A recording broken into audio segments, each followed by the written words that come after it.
Hello, fellow followers, and welcome back to FanZcene. And this is the Physical Media Show. With me tonight is Tom, Runner, and Mike has come back. Welcome back, guys. Glad to have you back on the The channel. return of Mike Joseph. Thanks. Return of the Mac. The return of the Mac. I like this from Cynical. I'm here to talk physical media and chew bubble gum, and I'm all out bubble gum. Hell yeah. I love that. Man. Hell, random Brad. Mama don't like tattletales. Yes. Hell, Brian Barth. Could I share something to start off? Yeah, go ahead. Hell, Victor Fontaine. Share my screen here. As long as you're not coming out of the closet. No. This is Since not it's May, the show since for it's- that. Since it's May the 4th, I posted this earlier. This is me in May of 1980 meeting Darth Vader at a department store. He just grabbed your head, huh? Yeah, I ran up to him and said, I want to get a picture, and he just kind of grabbed me by the face and pushed me off. Hey, That's funny. So was that actually David Prowse, or was that No, just some guy in a costume? I'm sure it wasn't. No, David. I don't think David Prowse is coming to my podunk town. So It's a pretty damn good looking costume, though. Then, yeah, I'm gonna tell you. It was an official 20th Century Fox publicity tour. Oh, cool. Yeah, they had cool. a couple of stormtroopers, and they had R2D2 and C3PO there too. I'm sorry. What year was it again? 1980. It was was a publicity tour for Empire Strikes Back. Oh, that's like the cool. Old West times to him. Yeah. Yeah, I know, but I know it's still like when speaking of Star Wars, here's a spoiler for my picks. I have nothing Star Wars related. Sorry. Neither do I. Neither do I. Because the real Star Wars day ain't till like 2-3 weeks from now. Like 3 weeks from now. I mean, I mean, I made a tweet basically like saying like I literally do not like I completely forgot it was May the 4th. Like I never even thought of it. Like that and I said like that just shows how much I don't give a shit about Star Wars. This May the 4th thing was not a thing until about like 20 years ago. Right. Because no, seriously, like we used to when we celebrated Star Wars Day, or when us geeks actually used to all get together and watch Star Wars, it was always on the 25th. Yeah, that's what most like most Star Wars fans think. Didn't it start out that Hollywood declared it Star Wars Day, like the city of Hollywood? I think that they officially did after a few people it was kind of a cute thing for a while, like people were like, oh, it's the 4th, May the 4th be with you. Yeah, and kind of thing. Do you know fucking weirdos on Twitter are like it started in 79. Fuck off. I don't know about that. Maybe. What? But I don't remember anybody doing it for that long. I don't remember it being a thing until I was deep into high school, if not later than that. Like, here's the thing, May 4th, it's a fucking May the 4th. I don't remember it being more than like a decade old. May the 4th is a meme, honestly. Like it's a joke. It was always Memorial Day weekend was Star Wars. Exactly. To me, yeah. Yeah, May 25th. That's what I've always remembered. That's the true. That is real Star Wars. Again, I think it was some people who just thought it was a cute thing, and it just ballooned from there. And I don't know about a city declaring it, but I know Disney tried to do something. Well, yeah, it's definitely become much more corporate. May the 4th be with you has a better ring to it than May the 25th be with you. Yeah.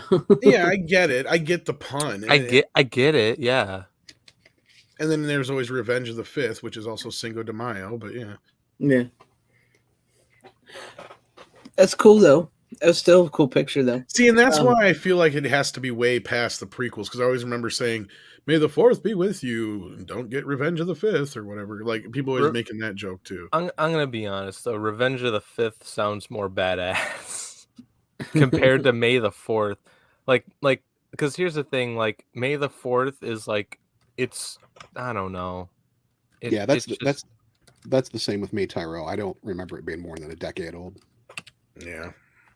Because Disney always pushes the whole May the 4th shit, and I'm just like, I don't fucking I just remember the first time I really remember somebody saying it was like one of my exes is like, aren't you going to celebrate the Star Wars Day today? I'm like, yeah, it's not till like the 25th or whatever. And she's like, but it's May the 4th. I'm like, what?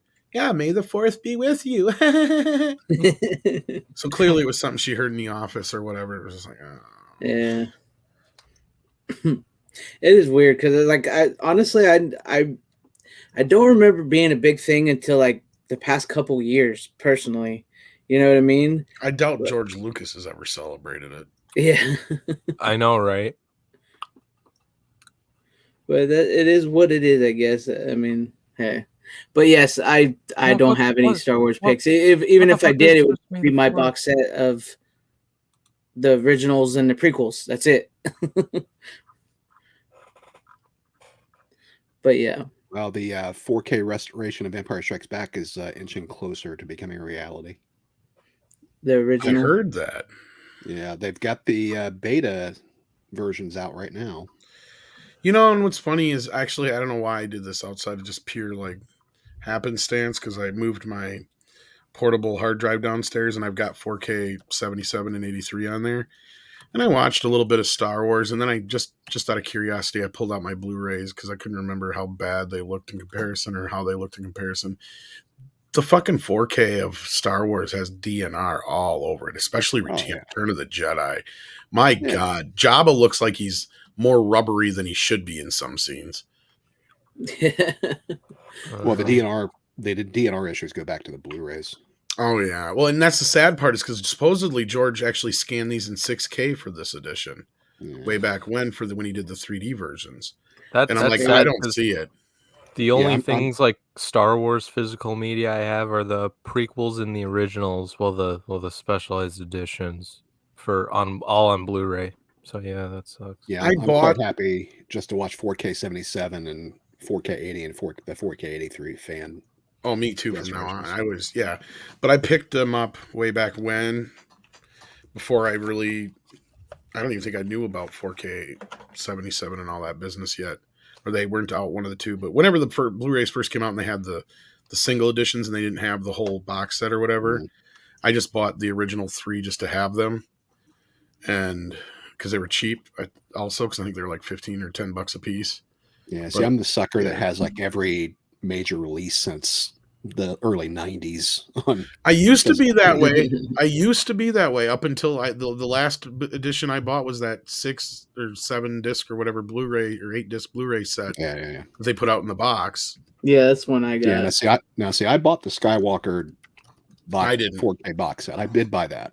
I just got the 6 individually. Because I got and I was just going to say, I got the Phantom Menace and Attack of the Clones and Revenge of the Sith last Black Friday because I got them, I think, for like $8 a piece in 4K. And I'm like, even though they're 4K, but come on. Well, I mainly got the set for the prequels. I wanted to see those and what the HDR. Mainly, I got them because they had the Dolby Atmos upgrade. That was the other thing. Yeah. They do sound good. They do sound good. Yeah, and I mean, they're still going to look better than the Blu-ray, even though they're still not true 4K, because they can't be, for those who don't know. Right. George shot, I don't know, did he rescan Phantom? I think he did rescan Phantom Menace, but episode 2 and 3... Yeah, Clones and Sith they're like 1080. Yeah, but at the same time, everything, I don't know if he upgraded the special effects, because, everything in Attack of the Clones and Revenge of the Sith was shot in 1080i. So. Yeah, and I don't think he did it. I think he just did an upconvert. So. Yeah, I don't think so. Yeah, Phantom Menace looks pretty decent, but I think Attack of the Clones, out of all the movies in that set, looks the weakest. Well, that was because that was the oldest of the cameras they used. Yeah. Well, they won't. It's George Lucas, I guess, is why they don't will never release it in its original form. Now, especially now Disney has it. Listen, I've always said this. Like, I've been thinking about it for a while. I don't talk about it too much, but if let's just say like if they ever released the despecialized editions on 4K, that would sell like fucking hotcakes. Well, we all know that, and that's why I know there's got to be some stipulation that they can't, or at least till after George is dead or something. Yeah, at least until when his ex-wife is dead. Yeah, something to that effect. Yeah. Then we'll get the holiday special. Oh no, God! I guarantee you, he destroyed any. Yeah, I guarantee all that negative is gone. I got probably one of the better versions out there. Yeah. Yeah, that's cool. But yeah, there's that. Well, we did have a little news, but not much. Yeah, I was gonna say, what's some of the news here? Because I haven't seen much lately. Well, let's start with rumors since I had them up first. All right. We're hearing more rumors about Deep Space Nine. I did hear that. Yes, Blu-ray. And I heard that from a few people. So that one I think that's a little more solid of a rumor. Otherwise, some of these I think we already mentioned, like Duel. Yeah, Duel's coming. So that one I think we mentioned last week. So that's really all there is for rumors, because otherwise it's all news. Species got announced for 4K from Shout. And I think we already talked about Red Sonja last week too. So that was the only other rumor. Yeah. So let's go to the actual news. I don't know what you had offhand, but I had, let's see here. We've got $6 Million Man. Yes, Blu-ray series. I did see that. That's actually was kind of exciting. I didn't expect that one. Coming July 12th. On the Waterfront's coming out on 4K. Yep, that's another one. I think we mentioned that last week. Go ahead, Mike. Yeah, I did. I just bought the $6 Million Man DVD set about 6 months ago. Oh no! Oh man, that sucks. Hopefully you didn't pay too much. No, I got a month from Grove when they had them really cheap on eBay. Okay, good. Because then you won't feel so bad then, I suppose. Nah. Because I'm sure there's going to be a decent set, it sounds like here. Then we've also got, other than new titles, which I don't really like to, because we all know the new movies are coming out. Yeah, we know that. Yeah. Morbius and all that shit. Yeah, like, who cares? There was For Me and My Gal coming from Warner Archive. Shout Factory's releasing the Mustafa Card directed films. Yeah, The Message. And what was the other one? Line of the Desert. Yeah, Line of the Desert. They're releasing those on 4K. Yeah. There was another one I saw here too, and I can't remember what it was. What did I see? I can't. I think I heard that we might be getting the Highlander series on Blu-ray. That'd be nice if they actually go back to the original. I actually did see a trailer for it, and it's been on YouTube here. It was released 8 months ago. They're available on Blu-ray, and they're available streaming in high def. So but they're not true high def, Mike. They're fucking cropped off up converts. Because this is what happened. There is a Blu-ray set of the first 2 or 3 seasons in another country, but they are those versions. They're up converted, cropped off crap. And I hope that's not what they do, because the original series does appear to have been filmed in film. Like, yes. So this is what I was reading. I'm sorry, I don't mean to cut you off, Tom, but I did see that, and I did see that they went back to the original camera negatives.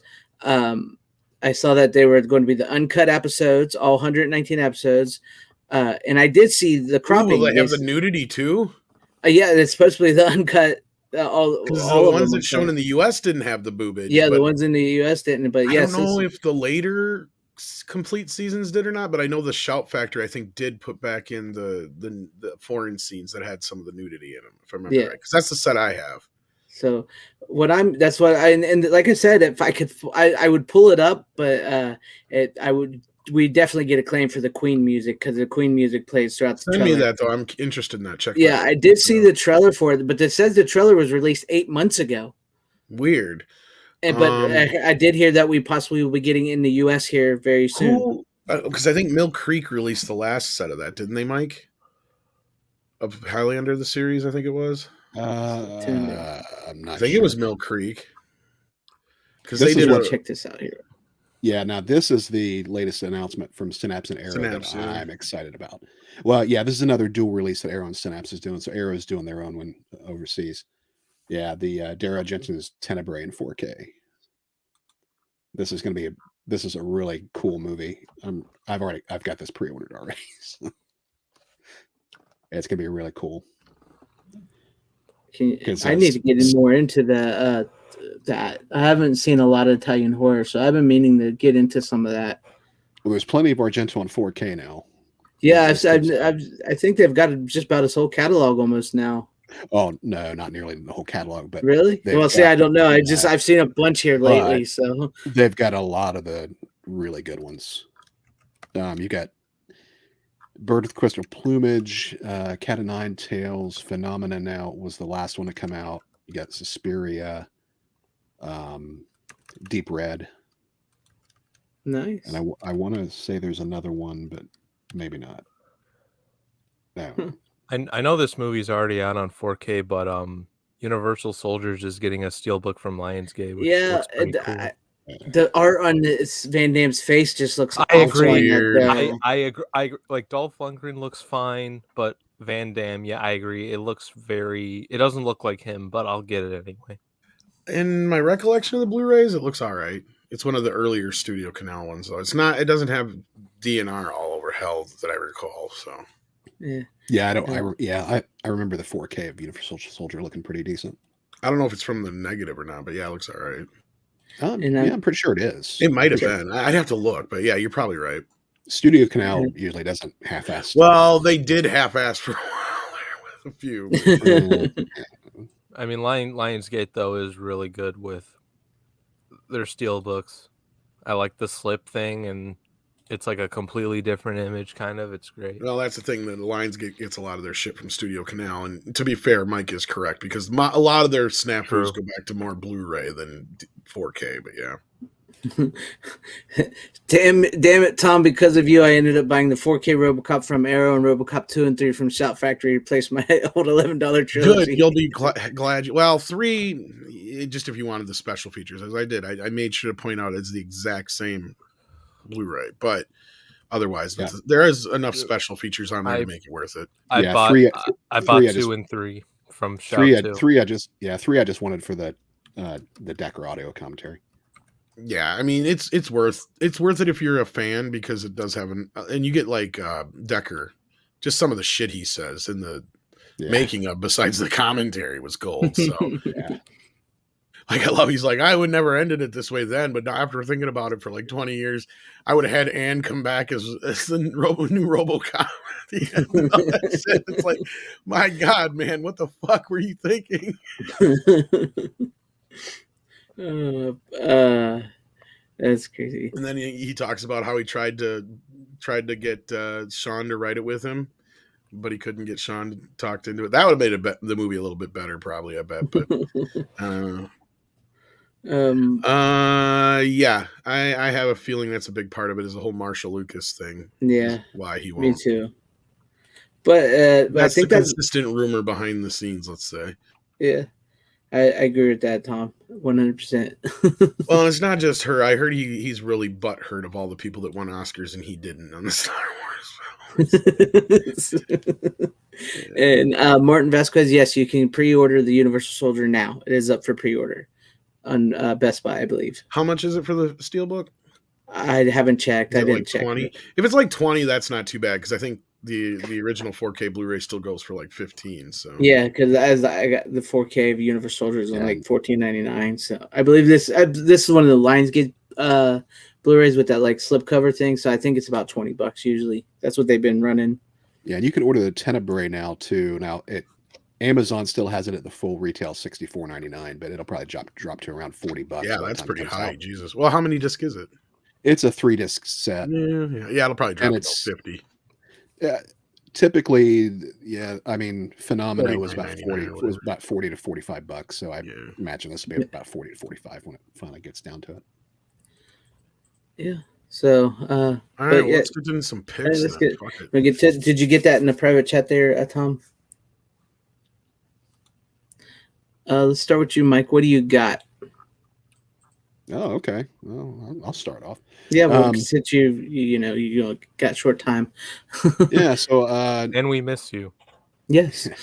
This debuted at Cinema Wasteland a few weeks ago. I had a friend of mine that had a vendor table there, and I asked him to pick up for it. It's the Synapse Tombs of the Blind Dead. I love that cover, man. Steelbook. Yeah. Yeah, it's got that poster art on the front. It's got alternate poster art on the back. This is the poster that I've always associated with the movie. And then the Steelbook has new artwork on the front and back. And on the inside, we got books and stuff like that. And it comes with not an actual soundtrack to the film because the original soundtrack recording tapes have been lost for a long time for Tombs of the Blind Dead. The soundtrack is actually music inspired by the Tombs of the Blind Dead films. Oh, yeah. Tombs of the Blind Dead is actually the first in a series of 4 films by a Spanish director whose name just flew out of my mind. Don't you hate when that happens? That happens to me like all the time anymore. And yeah, and it's actually my second favorite of the four. I actually prefer the direct sequel. One direct. There's no really direct sequel. It's they're all kind of loosely affiliated. Return of the Blind Dead, aka Return of the Evil Dead. I think that one's a little bit faster paced.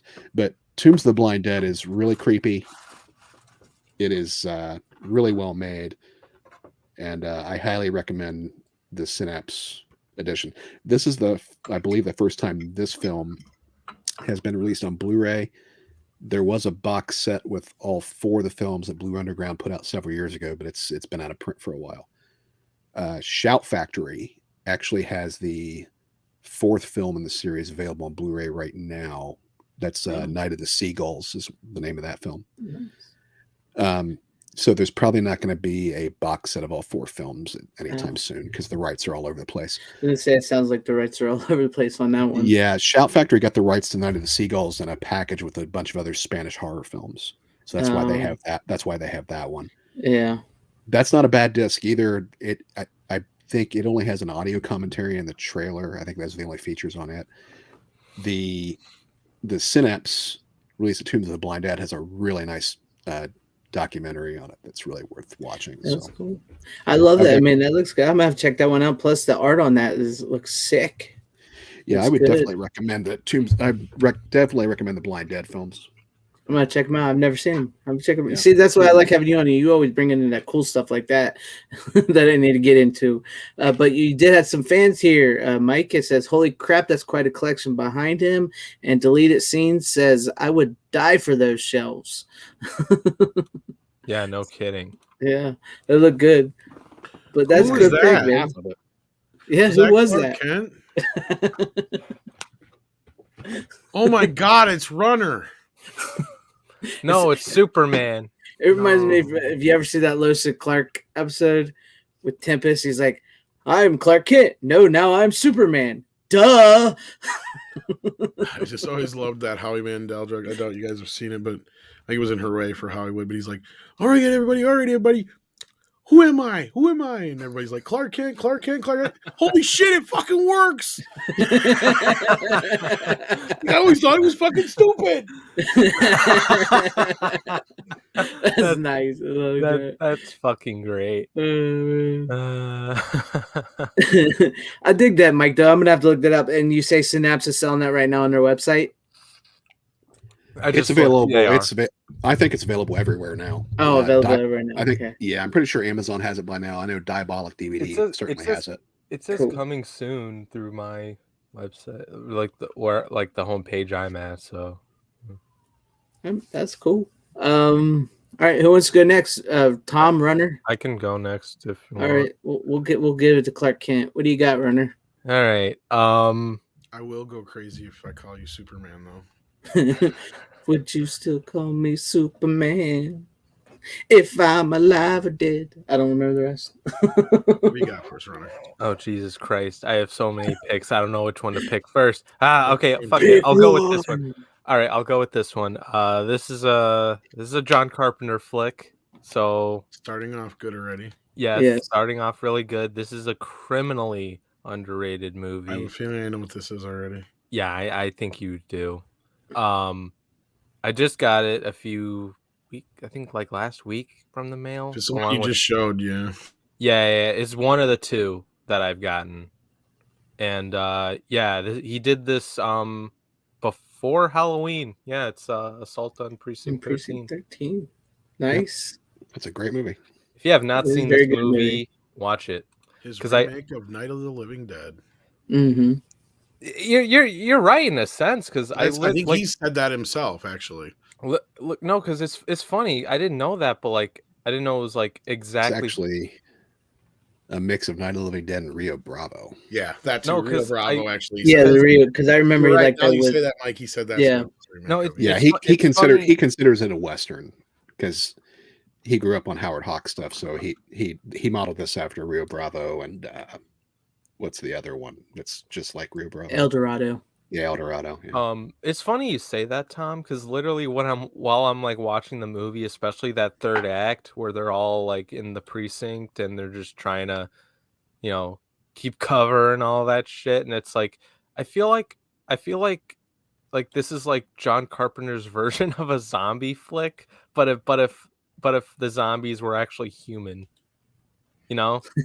like that's literally I described that to my parents because for some reason. I mean I would have thought my dad would have seen it or heard about it, and he was like, nope, never heard of it. And I'm like, really? Yeah, that's one of his first ones. It's I don't think a lot of people know that one, but No, yeah. it is so much better than I thought it would be.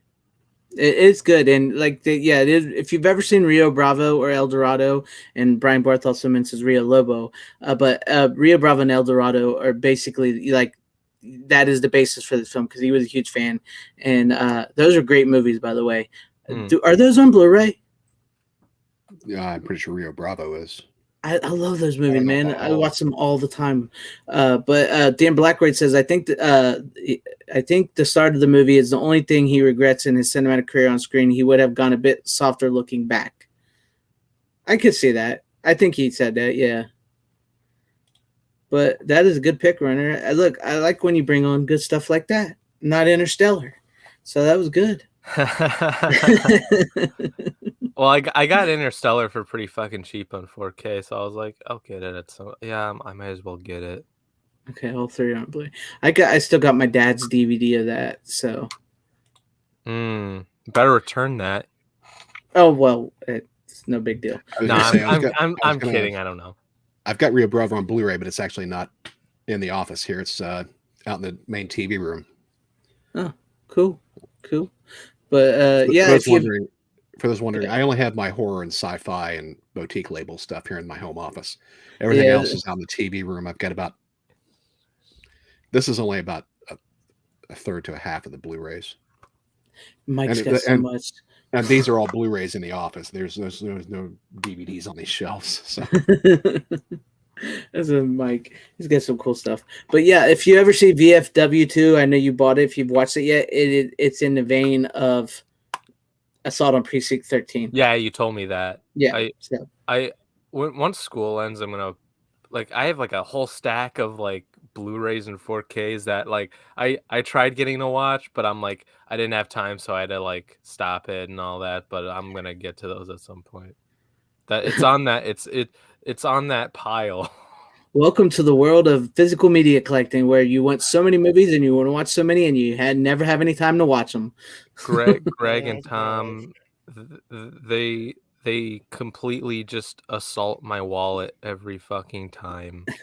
like anytime I go to bed, like I see my wallet next and it's just bleeding blood, like not blood, money. It just bleeds money. It's bleeding blood money? What do you do for a living, Runner? Well, a wallet's blood is money. You get it? You completely just kill it. Like it just spills money to fucking Best Buy, and it's just a shit ton of like physical. Did you guys see me throw shade at Best Buy? Yes, no. I did. And I saw it and I laughed. Yeah, I did. No. I responded. No, what on Twitter? They had the audacity on Twitter to post, does anybody still have Laserdiscs? I'm like you still have Blu-rays. Fuck Best Buy, man. They've gone down the crapper so much lately, man. It's not even funny anymore. Not as bad as Walmart. I still got a Best Buy. That's it. Let's because Walmart is better than some, because at least sounds like Runner can find shit at his. Mine is like one of the worst. And mine too, man. The one like right next to my college, like they have like completely just got rid of most of their shelvings for like Blu-rays and 4Ks, and it's just like, what the fuck are you guys doing? So then the apartments. So then the one closer to my house, that still has its shelves, and I'm like, thank fucking God. If I will be so mad if wait till they start shrinking that, because it's going to happen. It happens, and then you're like, well, so much for going there anymore. Not anytime soon, please. Jesus fucking Christ. Yeah, I don't do any I don't shop for new discs locally anymore. I just shop for used stuff locally, and I order everything new online. I have a thing where if I can get it right away, I'll fucking do it. Like I just have that thing where I'm like, I'll get like if I have no choice but to get this thing at like an online thing like Amazon, then I'll do that. But if I can get it at a Best Buy, I'm like driving or running straight over there. But yeah, that's a good one. Assault on Precinct 13. That's a good one, a runner. So you came prepared at least. I think you'll like I think you'll like all of my picks. You guys may like some of mine. I don't have too many great ones, but I guess some good ones. I actually have 3 copies of Precinct 13 on Blu-ray. Oh, that's cool. Oh, is it all shout or like from other? Image released it first on Blu-ray, and then I have a Region B special edition that came out before the Shout Factory one. Then I've got the Shout Factory one too. Okay, cool. Yeah. Tom, you want to go with how do you want to start off with your picks here, Tom? Let's see what you got. Okay, well, as you know, I started down this path last week of Death Wish because Death Wish 2 came out from Vinegar Syndrome. And so I had to finish said path. So I moved on, of course, to Death Wish 3, which, as I pointed out last week, if you got the Umbrella version, is packaged with Death Wish 2, but you actually get some special features. Unlike the MGM disc where you get diddly all, but it's the same exact scan on this and this as the other. So, but the movie overall, I know in some people's cases it's the more popular of the bunch, but at this point, I got to say the second one is still better than the third one. I know it's kind of sacrilege to say that. No, really? Because last time we talked, it was you was kind of thinking the third one was a little better, but now that you watched my memory, but like hold up wise, the second one is a little bit stronger. The third one's still fun. It's still fun. They're all still like fun movies. I think maybe it's because like the second one is when the canon got a hold of it, so it still kind of holds up right off the bat, you know. I'm not a fan of the second one. I didn't hate it like I used to. I mean, I never was a big fan of it growing up, but it's not as good as the first one, and it's not as batshit crazy as the third one. So I get what you're saying, but I don't know. Something about this time out. I absolutely love Death Wish 3. So. Yeah, I mean, growing up I did too, but this time out watching them like almost semi back to back like I did, for some reason 2 stands out above the other sequels this time out. 3 was good. It was just kind of like, I mean, it might have been part of it that Vincent Gardino was in the second one too, and that helped that out this time for some reason. I don't know. But I enjoyed the second film this time for some reason more than I ever have. It's a terrible film. Oh, yeah. Awesome. I love it. No, yeah, I get what you're saying, but like in this time, I didn't enjoy it as much as I normally used to, I guess. I don't know. It's been a while since I've seen 3 or 4. Like you said, like when we talked, I just remembered, like you said, Alex Winter was in the third one, and what's her name? Marina Sirtis is in it for a brief second. Yeah, so yeah, there's a whole story behind one of the scenes with her. Is it the boob scene? That's the scene where she gets raped, and I guess it was really cold that night, and Michael Winter would not let her get up off the ground. Oh man! Because she would mess up the lighting and the staging for the whole scene, and I guess it was like close to freezing out, and he wouldn't let her get up, and she's like half naked on the ground. Oh man! Apparently, she had a horrible time making that movie. So, well, that sucks. But so.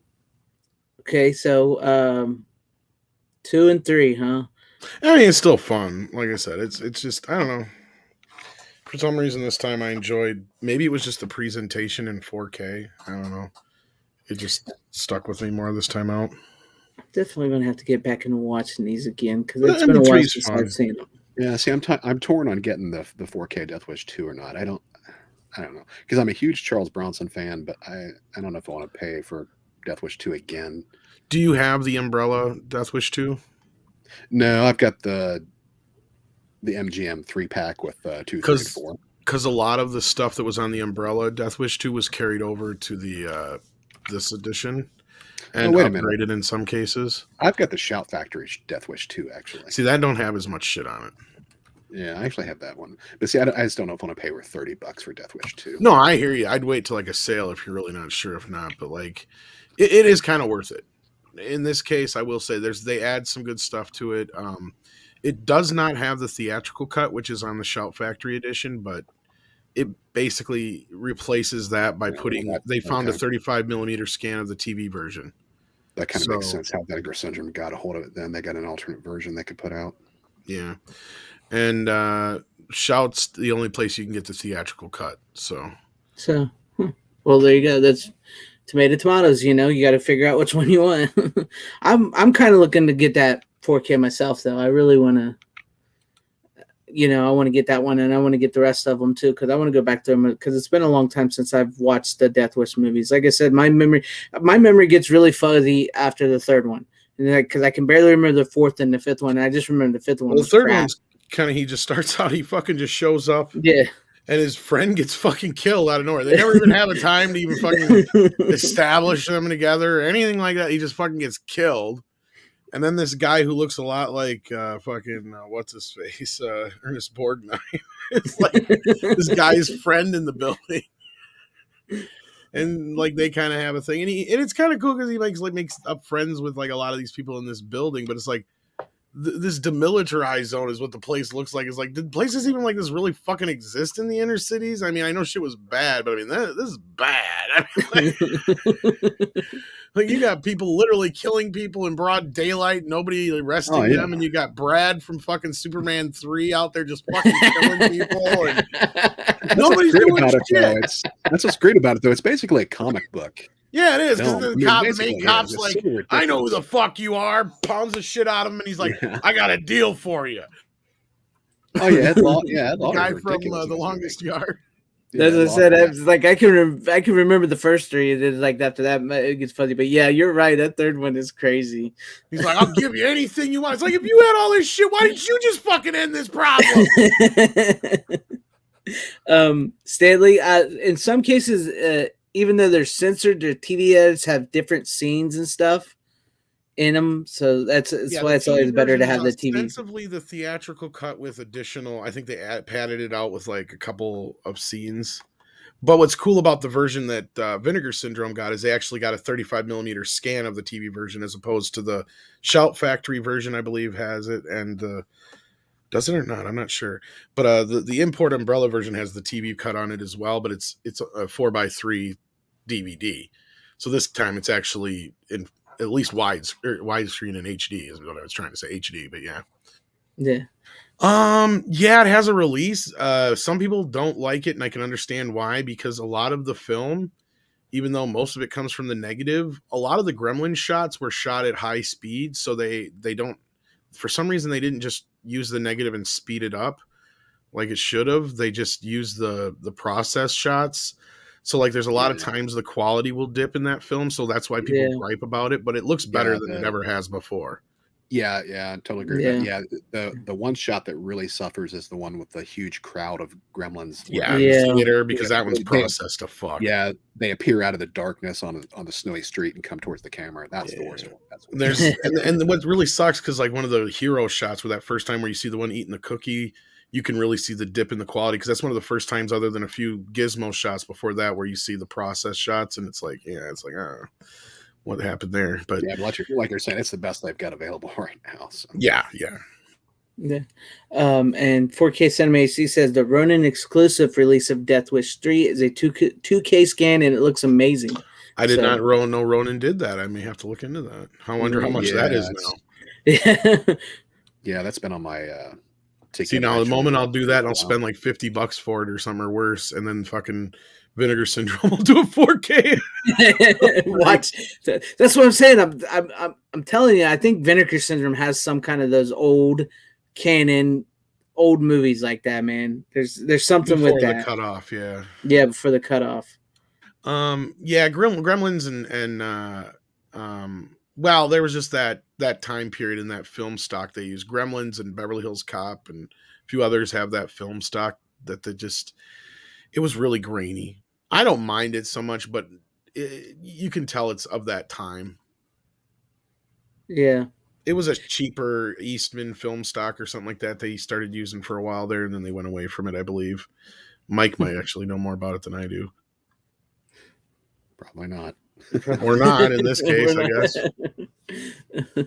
You know, I know a lot of people always talk about that Mandela effect, but I do believe that some of the stuff with the movies is because of TV edits. Like Yippee-ki-yay, Mr. Falcon here says, you know, because sometimes I think people see those TV edits of the movies when they're kids. Mr. Falcon. Yeah. And then, like, when they watch the actual movie, theatrical cut on, like, a disc or something, they go, that's not how I remember it. Yeah. Well, it was the same thing back in the day, especially when they did the big deal with TV editions. Like, sometimes they would add scenes without telling you, but then you had, like, when Dino De Laurentiis would do it, he'd make a big fucking deal out of it, and he'd split it up over 2 nights so he can make more money out of it, add a bunch of shit to it, and just Kong 76, man. Kong, Dune, you name it. Almost every Dino movie had that. Mm-hmm. I'm glad I got that TV cut of Kong too for that. I like it, but I wish they would have just combined it with the original cut, because it's like, it would have been nice to have the soundtrack and all that business. Yeah. They didn't do a new scan of the film. They just did a new scan of the TV cut. And I think they used the Studio Canal scan for the main disc, which I have like every single fucking release of that movie that I know of. Yeah, but the Studio Canal disc wasn't bad, though. No, it's not horrible, but when you watch it compared to the TV scan looks a bit better contrast and darks because it's a newer scan. So even though they could have went to a better quality, like, it's not a better quality stock, obviously, because it's an old ass fucking 35 millimeters sitting around for God knows how many years, 40 years now. So yeah, but no, it's a great disc though. It's almost perfect. It's when I came out, my review for it was like, this is the almost perfect edition we could have ever gotten of this film. Yeah. Damn near perfect. It's pretty good. I enjoyed it. 4K Cinema says Death Wish 3 is $27.99 with Slip. So that Ronin one. Where do you pick that up? Where do you get Ronin's titles at? From Ronin Flicks. I think from what was it? Ronin Flicks. They got their own site. I think I've gotten stuff from there before. It's one of the ones I always forget. You married godmother bugger. Yeah, you gotta love those old TV edits of those. I guess we'll go to me. It's like Slugging a Ditch. That was one of my favorites. That got me kicked out of class once. Really? Yeah, it sounds too much like son of a bitch. Slugging a ditch, man. And I was in there arguing the whole time. I'm like, I did not say the other thing. I said slugging a ditch. Oh, tell me about it. Kids here just learned that a donkey is called a jackass. So now did you know a donkey is a jackass? And I'm like, yes, and I know why you're saying that. Shut up. But anyways. Hilarious. I know. Tell me about it. Kids, trust me. It's crazy. Oh my God. Clifford is actually on DVD or Blu-ray, I mean. Which the Clifford? The live one action with Charles one? Grodin and Martin Oh, Sheen. yeah. Martin Short, I mean. Or Martin Short, yeah. That's a good one. That's sort of. It's cheesy, but it's good. But I guess I'll go. Yeah. This I just got, and I kind of did do a review on this on my channel. But for those of you who may not have seen it, I wanted to talk to you about tonight, and that would be VHS Massacre 2 from Troma Films. It's a documentary.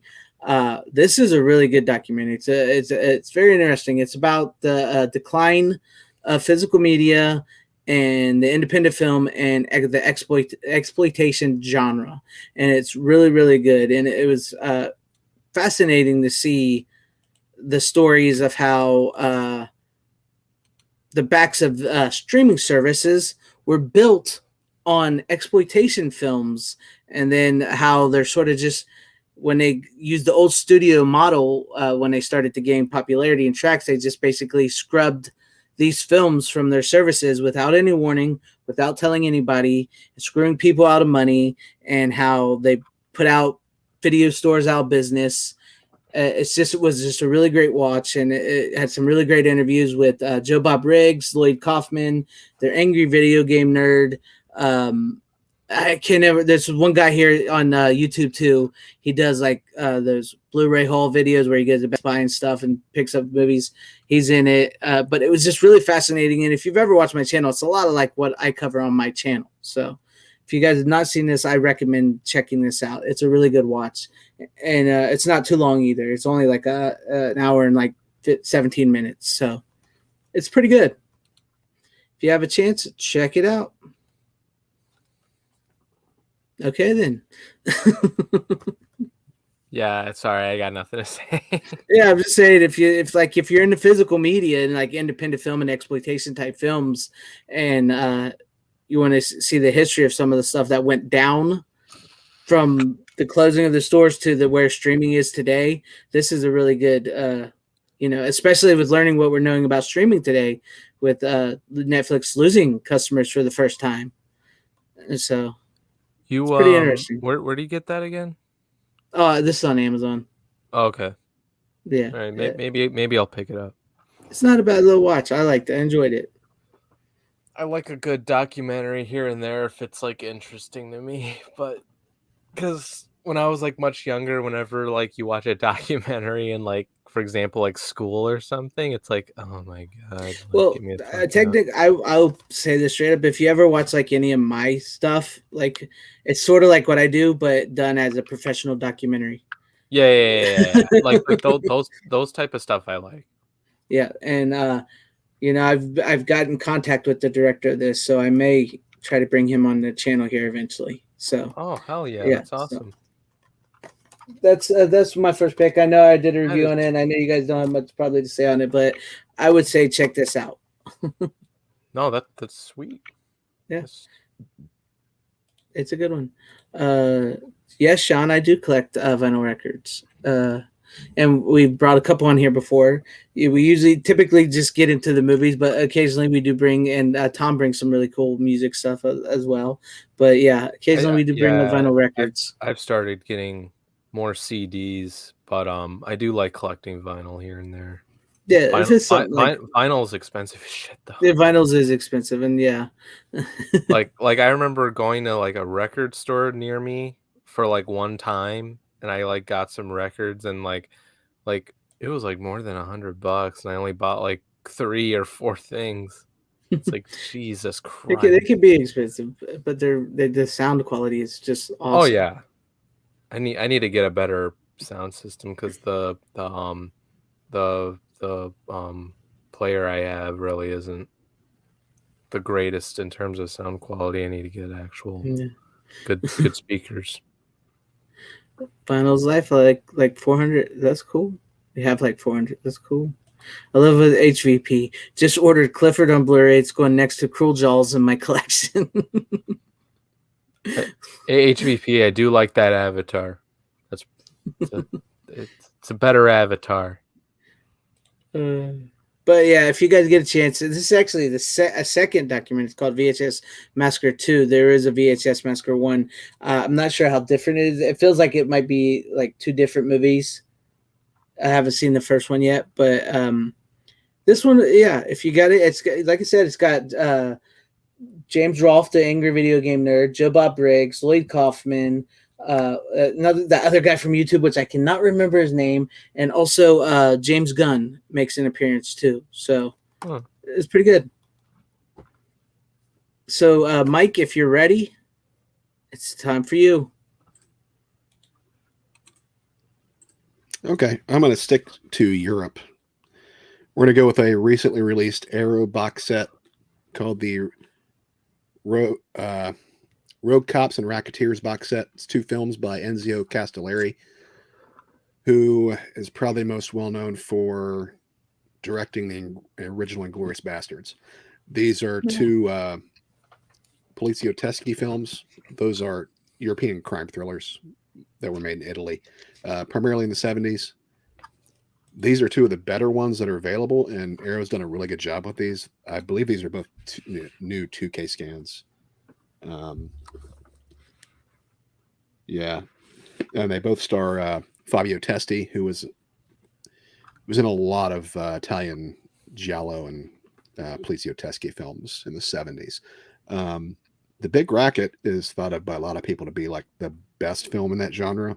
Oh, really? It's really good. I prefer Caliber 9 and Live Like a Cop, Die Like a Man myself. Arrow previously released Caliber 9 a few years ago.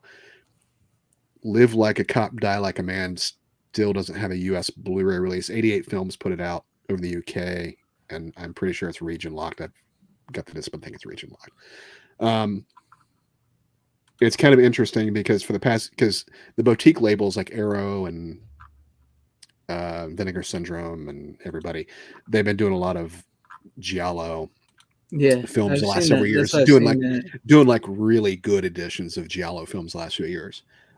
Spaghetti westerns have always been kind of a stalwart, even by the main studios, but they're over the past couple of years, they're just now getting into releasing really high quality versions of the Poliziotteschi films, and this is a really nice box set. So I would highly recommend this. This is I think this is $42.99 currently, and it came out the last week of April. It's a really good box set. It's got a little book with it. You got both movies in there, but this is a pretty interesting genre to get into if you like Italian cinema. It's from the 70s, so yeah, I expect to see a lot more high profile Poliziotteschi releases over the next year or two. So that's cool. I've never heard of them. So you always bring in stuff that's I've never heard of, and it's like a fun little learning thing. Well, I'd say the same about you, Greg. Yeah, but my stuff's really usually just like friend stuff. I'm just saying it's kind of no different. Yeah. In a certain point of view, you know. Yeah. So yeah. Well, it is. I mean, I don't know what you say. You're explaining it better than I could. No, I'm just fucking with you. In fact, there was another film in the genre released just this week that Lucio Fulci directed called Contraband that Cauldron Films put out. It just came out yesterday in a wide release. It's pretty good too. It also stars Fabio Testi, and I would recommend it too.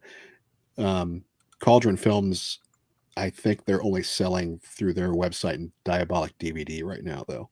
But the interesting thing about Contraband, it was one of the only non-horror titles that Fulci directed during the late 70s to mid 80s. Yeah. So.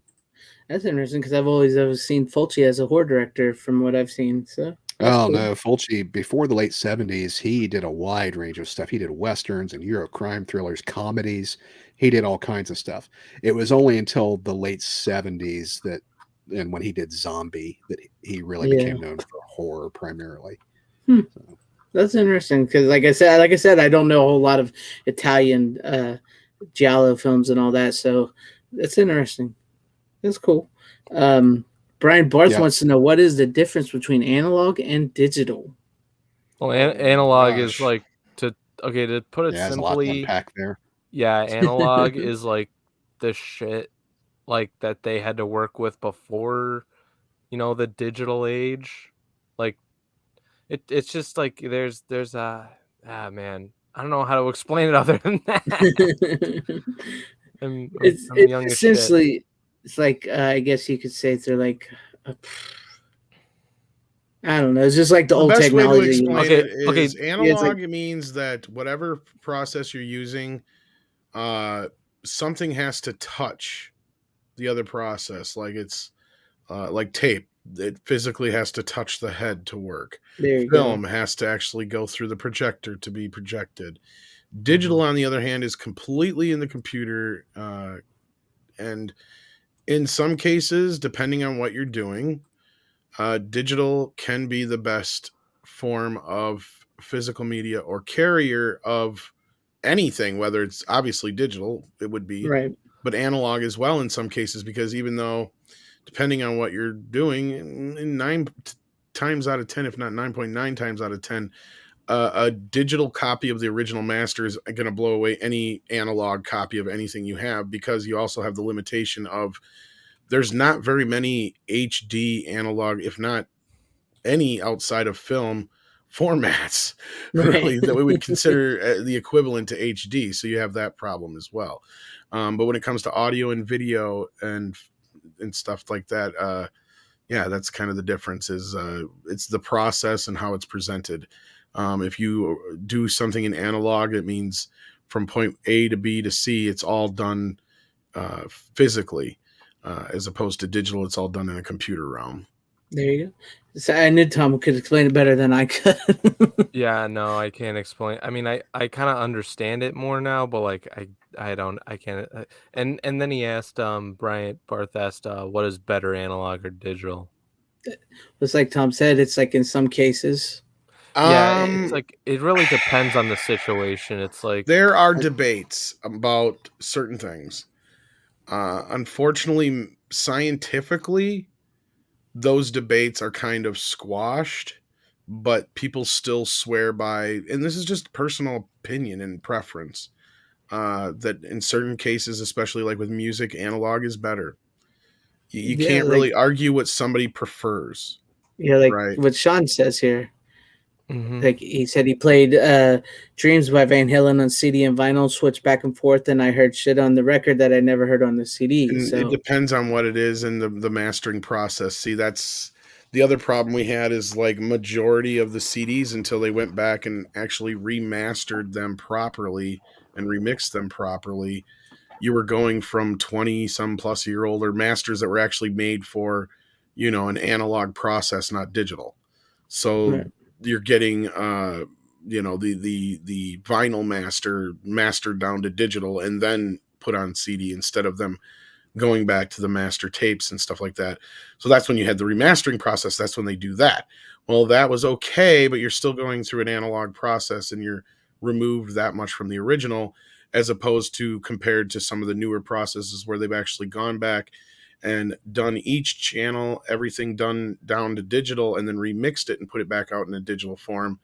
It kicks the digital's ass. The digital kicks the analog's ass every time, and it also doesn't help that the analog version is usually the digital master anyway. So, but there is scientifically, audio and video at this point, digital has reached the threshold where it can recreate it perfectly. So, yeah, the most simplest way I've heard it, the difference is analog is a painting, and digital is a photograph of that painting.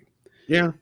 And over the years, the photographs have gotten better and better to the point where they're almost virtually indistinguishable from the original painting to the human eye. But that painting is still far superior because it's actually real. So that's why, when people say, I don't need a 4K release of a 16 millimeter film on disc. Well, yeah, you kind of do, because you're still not getting a perfect representation of that 16 millimeter film. Even the argument I make for that is check out Texas Chainsaw Massacre and Evil Dead. Those 4K Blu-rays are all the argument you need for how good 16 millimeter can look in 4K. Yeah, tell me about that. The Evil Dead, man. They're never going to be exactly as good as the original 16 millimeter, but the 4K is so good that it's virtually indistinguishable at this point. Yeah, I still haven't seen the remasters of Evil Dead 1 and 2. I have them with that Groovy collection set. But Evil Dead looks really so much better than I expected it to. Right. That's cool. And they went back to the negative on that one, as far as I know, too. Same thing with the Texas Chainsaw. And I'm still waiting for Army of Darkness on 4K. I think we'll get that one soon. I on it for too long. I really hope so. I don't know one of their more popular home video titles. They've released it so many fucking times. It'll get done. It's one of the most quotable movies ever. I just want to go back to Lucio Fulci real quick. Hey, go ahead. This is Lizard in a Woman's Skin, 1971. It's one of the best Giallo films ever made. I don't know about the movie, but the cover's awesome. I was going to say, that cover looks cool. Well, and you won't be disappointed with the movie then. Oh, right. It's one of the best Giallo films ever made. Like Fulci actually made really good films, and then before he started doing splatter. I know. Was it Fulci that did Demons? No, that was Lamberto Bava. Yeah, that was Mario Bava. Bava's son. I was gonna say Bava. Yeah, that's Mario Bava's son, Lamberto Bava. Now, Dario Argento produced the Demons. The Demons, yeah. Yeah. I like the I've seen those. I like the Demons. Yeah, Fulci was mid 80s was kind of when he was really started going on the decline with the horror films. Cool. All right, Runner, let's see what you got for your next pick of the night. All right, so this pick, it's another movie. Well, I actually watched this one recently, the whole way through. I really enjoyed it. Greg knows what I'm talking about. I told him in the group chat. It's a flick I've wanted to see for a long ass time because I've heard a few people talk about it and like, oh my god, this is the greatest PG-13 horror movie and it'll actually scare the shit out of you.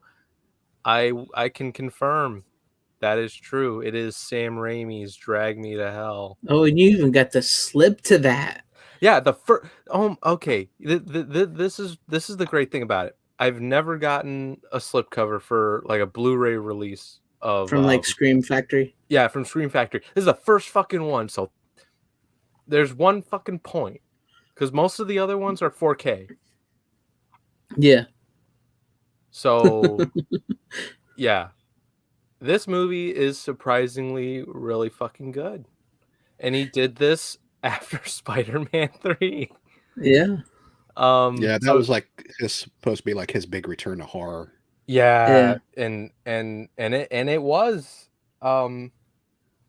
Yeah, it was really fucking good. They're not a whole lot of big names in this, maybe other than Justin Long, but and that Indian dude from Inception. That's about it. But really good movie. Like yeah, and I've only seen the unrated version. So yeah, a lot of people always say that is the best not a whole lot PG-13. Yes, seriously, this movie can scare the shit out of you. Like you don't mess with gypsies, man. That's like one of my biggest things is like I'm scared of gypsies, man. Like here, wait, have you seen this movie, Craig? I've seen most of it. I haven't seen it all the way through. Oh, I think you'd really like it. I probably will. I mean, I'm a Sam Raimi fan, you know that. Yeah, and I don't think it's just it's never been one I've like. I'm actually, like I said, I'm legit scared of gypsies. That's why I like even Thinner. I can barely watch Thinner, and it's not that it's like it's a scary movie thing. It's just like gypsies. No, man. I have gypsies in my family. They're scary. I mean the old lady right here, very fucking weird. But I really liked what they did with that whole arc. I think that was really good. And yeah, I do remember some of the digital special effects in that not being, from what I remember, some of what I've seen were not the best. Well, they're not great, but like, wasn't this? Oh, there you go. Look at that. Isn't that the unrated version? Oh, you're muted. Muted. This is the original Blu-ray release. It's got both cuts on it. Oh, okay. Yeah, I got the shout version. Yeah, it's really good if you have not seen it. Actually, I think I heard of this movie from Gary from Nerdrotic, believe it or not. Yes. I heard him talk about it once when he did a video on the rumored announcement that Sam Raimi was going to direct Doctor Strange 2. And he mentioned that, yeah, like Sam Raimi made a PG-13 horror film called Drag Me to Hell, and it could actually scare the shit out of you. And I'm just like, oh, that's exciting. So that's one of many reasons why I was super fucking hyped. And I will say yes, for a PG-13 movie, it definitely brings the scares. It definitely does. Because like other PG-13 horror movies that I've seen just don't work. In my wasn't Happy Death Day PG-13? Yes, Happy Death Day PG-13, but I like Happy Death Day. I know you did. I didn't like it. It's not really a scary movie. It's like I know you didn't like it, but it's kind of just like this fun like blending of genres that's just It's just a fun movie. Was, It's not. Don't go into it thinking of it as a scary movie or a slasher or even really a slasher flick. I mean, I should. Even though it is, but I shouldn't have. That's probably why I didn't like it. And like, yeah, because it could have worked as more of a scary movie. And I'm like, it could have, but I liked it because it was just this weird amalgamation of two forms of movies. And the chick, she really sells that movie. The main actress. If it wasn't for her, those movies probably would really suck. I mean, I don't know. I mean, I remember her being fine, but like, and that was produced by Blumhouse, right? That Blumhouse are hit and miss. Blumhouse is like, there are only a few movies from them I've actually liked. The two I can think of are Split and Whiplash. Those are like the two. Yeah, but Whiplash isn't like, is that like the drum movie?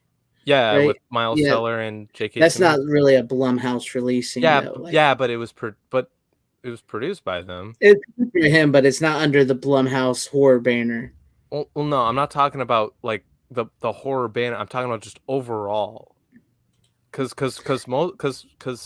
most of the stuff like I can think of, like even some of the Jordan Peele shit, like I just don't care for. Was it Us? I did not care for that movie. I'm not a fan of Jordan Peele, so I don't care for those movies. I remember seeing Us. I didn't see Get Out, but I did. Get Out's great, but other than that, really? Yeah, Get Out's excellent, but yeah, the rest of Jordan Peele stuff is not a fan. Like I watched Us, and I'm just like, this isn't scary. It's just weird and dumb. And then that twist is just like, I was with like two of my friends when we saw that. I'm just like, what the fuck is going on? And was that PG-13? No, Get Out is a legitimately great movie. I just kind of wish it would have went I'm talking about Us, like the one with the clones and shit. Yeah, I didn't care for Us. Yeah, like I didn't care for either movie, to be honest. I'm not a fan. It got a little too metaphorical for me. I know it's not on the horror banner either, but I hated Glass. That was another Blumhouse thing. Was it? Glass was a disappointment. Yeah, it was Blumhouse because they did it right after Split. Huh. I didn't realize that. But I would say Blumhouse maybe has a monopoly on horror movies now. But well, they're making them smart. They're not. Yeah, they're making them smart and cheap, but it doesn't mean they're always good. Is the thing? No. They make a lot of. They make a lot of stuff that gets dumped onto Netflix, but yes, they do, and Hulu. Like I've said, they've only made Hulu's going to pay for shitty horror films. Like I've said, Blumhouse is like they made a few stuff. Like I've only seen a few of their stuff, and there are only like 2 movies that I can think of on the top of my head that I like. I liked the new Halloween. The second one was kind of a letdown. Oh yeah, that was Blumhouse too. I didn't see those yet though. I will say though, it sort of fits. I like the newer one better than the first one. I know, but I will say it fits in with like the sequels. Like it was a Halloween sequel. You know what I mean? It fits right in with the rest of the movie, so I give it credit for that because I can still have fun watching Halloween Kills. I'm just sitting there going like, and I understand all the gripes people had, but I'm like, you do realize that all the shit that everybody's bitching about is what made slasher movies. Exactly. You didn't realize that, right? Like, exactly. But yeah, so that was a good pick, Runner. I do have to finish that. I really, really do, because like I said, I legitimately am scared of gypsies. So no, I mean, like I think there are some like surprise jump scares and shit, and it's like this movie proves that Sam Raimi can still give you he'll cook you a decent flick. He can. He's given. Plus, like, didn't he work with some indie production too with this? I don't know on that one. I'm pretty sure because in like the beginning, you know how it tells you who's the producer and all. I think Universal distributed this, but it's like the production is from some other company I've never heard of. So I'm like, maybe this was like him kind of because the like some of the effects and stuff, not that great. I'll say that. Yeah, some of the digital stuff is no good. But yeah, the digital stuff isn't great. But like it's just you kind of ignore it. Yeah, because the story is good. Yeah, If you exactly. have a good The story, you can ignore some of this crappy CGI. Exactly. The story is great. I'll say this: there's one scene in the third act that is very Army of Darkness-esh when it comes to the grave scene. There's a grave scene, and the way it's like kind of like green screened, it's almost exactly like from like the scene in Army of Darkness where he pulls out which Necronomicon. Yeah. It's from, well, I'd say the one in Drag Me to Hell is just as brutal because the girl just digs up like this old lady's body. You'll understand. It's like pouring rain everywhere. It's freaking insane, but it's it's great, and the tension in that movie is just, it's so good. And I'm just like, after seeing this, I'm just like I really want to like Doctor Strange too, because I'm seeing it Friday.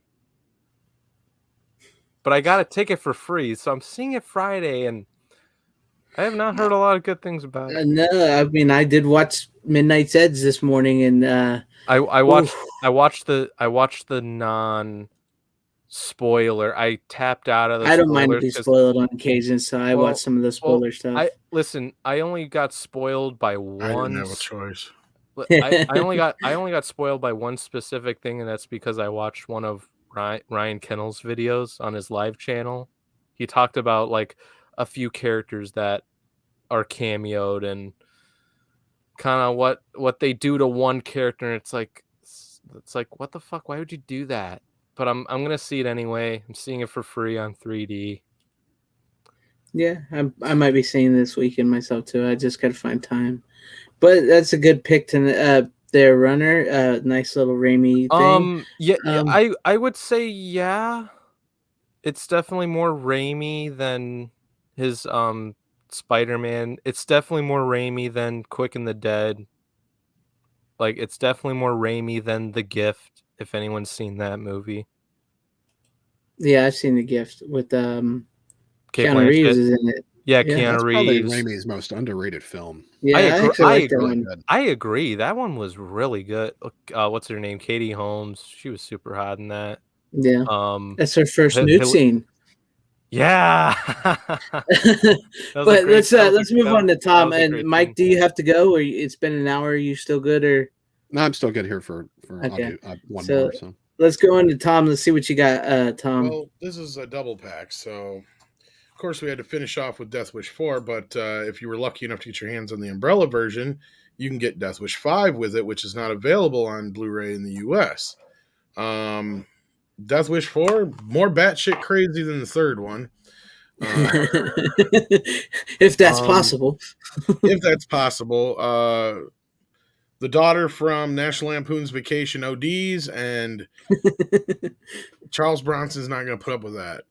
And this time to get out the gun. This is definitely the worst of the bunch, to be honest with you. And 5 I actually liked a little bit more. I know 5 is probably not one that people would think would be good, but Michael Parks is great in it. 5 with the fashion model. Yeah, with the fashion model. designer. Yeah.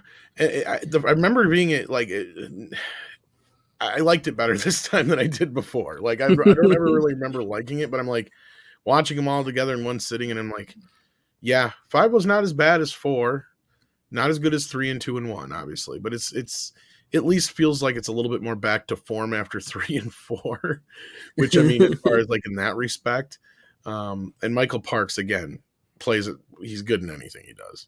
So that's a big plus for me in that respect. Outside of that, though, there's not too much I can really recommend outside of that. And of course, it was produced by Menachem Golem, but it was through his 21st century films, not canon. So it technically is a canon movie still, but not exactly. Yeah, it's like it was after they was gone, right? It's after he left on his own. After he left on. Yeah. And Sean says, "Which daughter, Tom? They're interchangeable from National Lampoon's." First Audrey. First one. She didn't look like she aged a day in 10 fucking years either. Yeah, That's the one that looks like a 14-year-old or some shit. Yeah. Hilarious, yeah. That But she girl. looks like she's still like, it's like, yeah.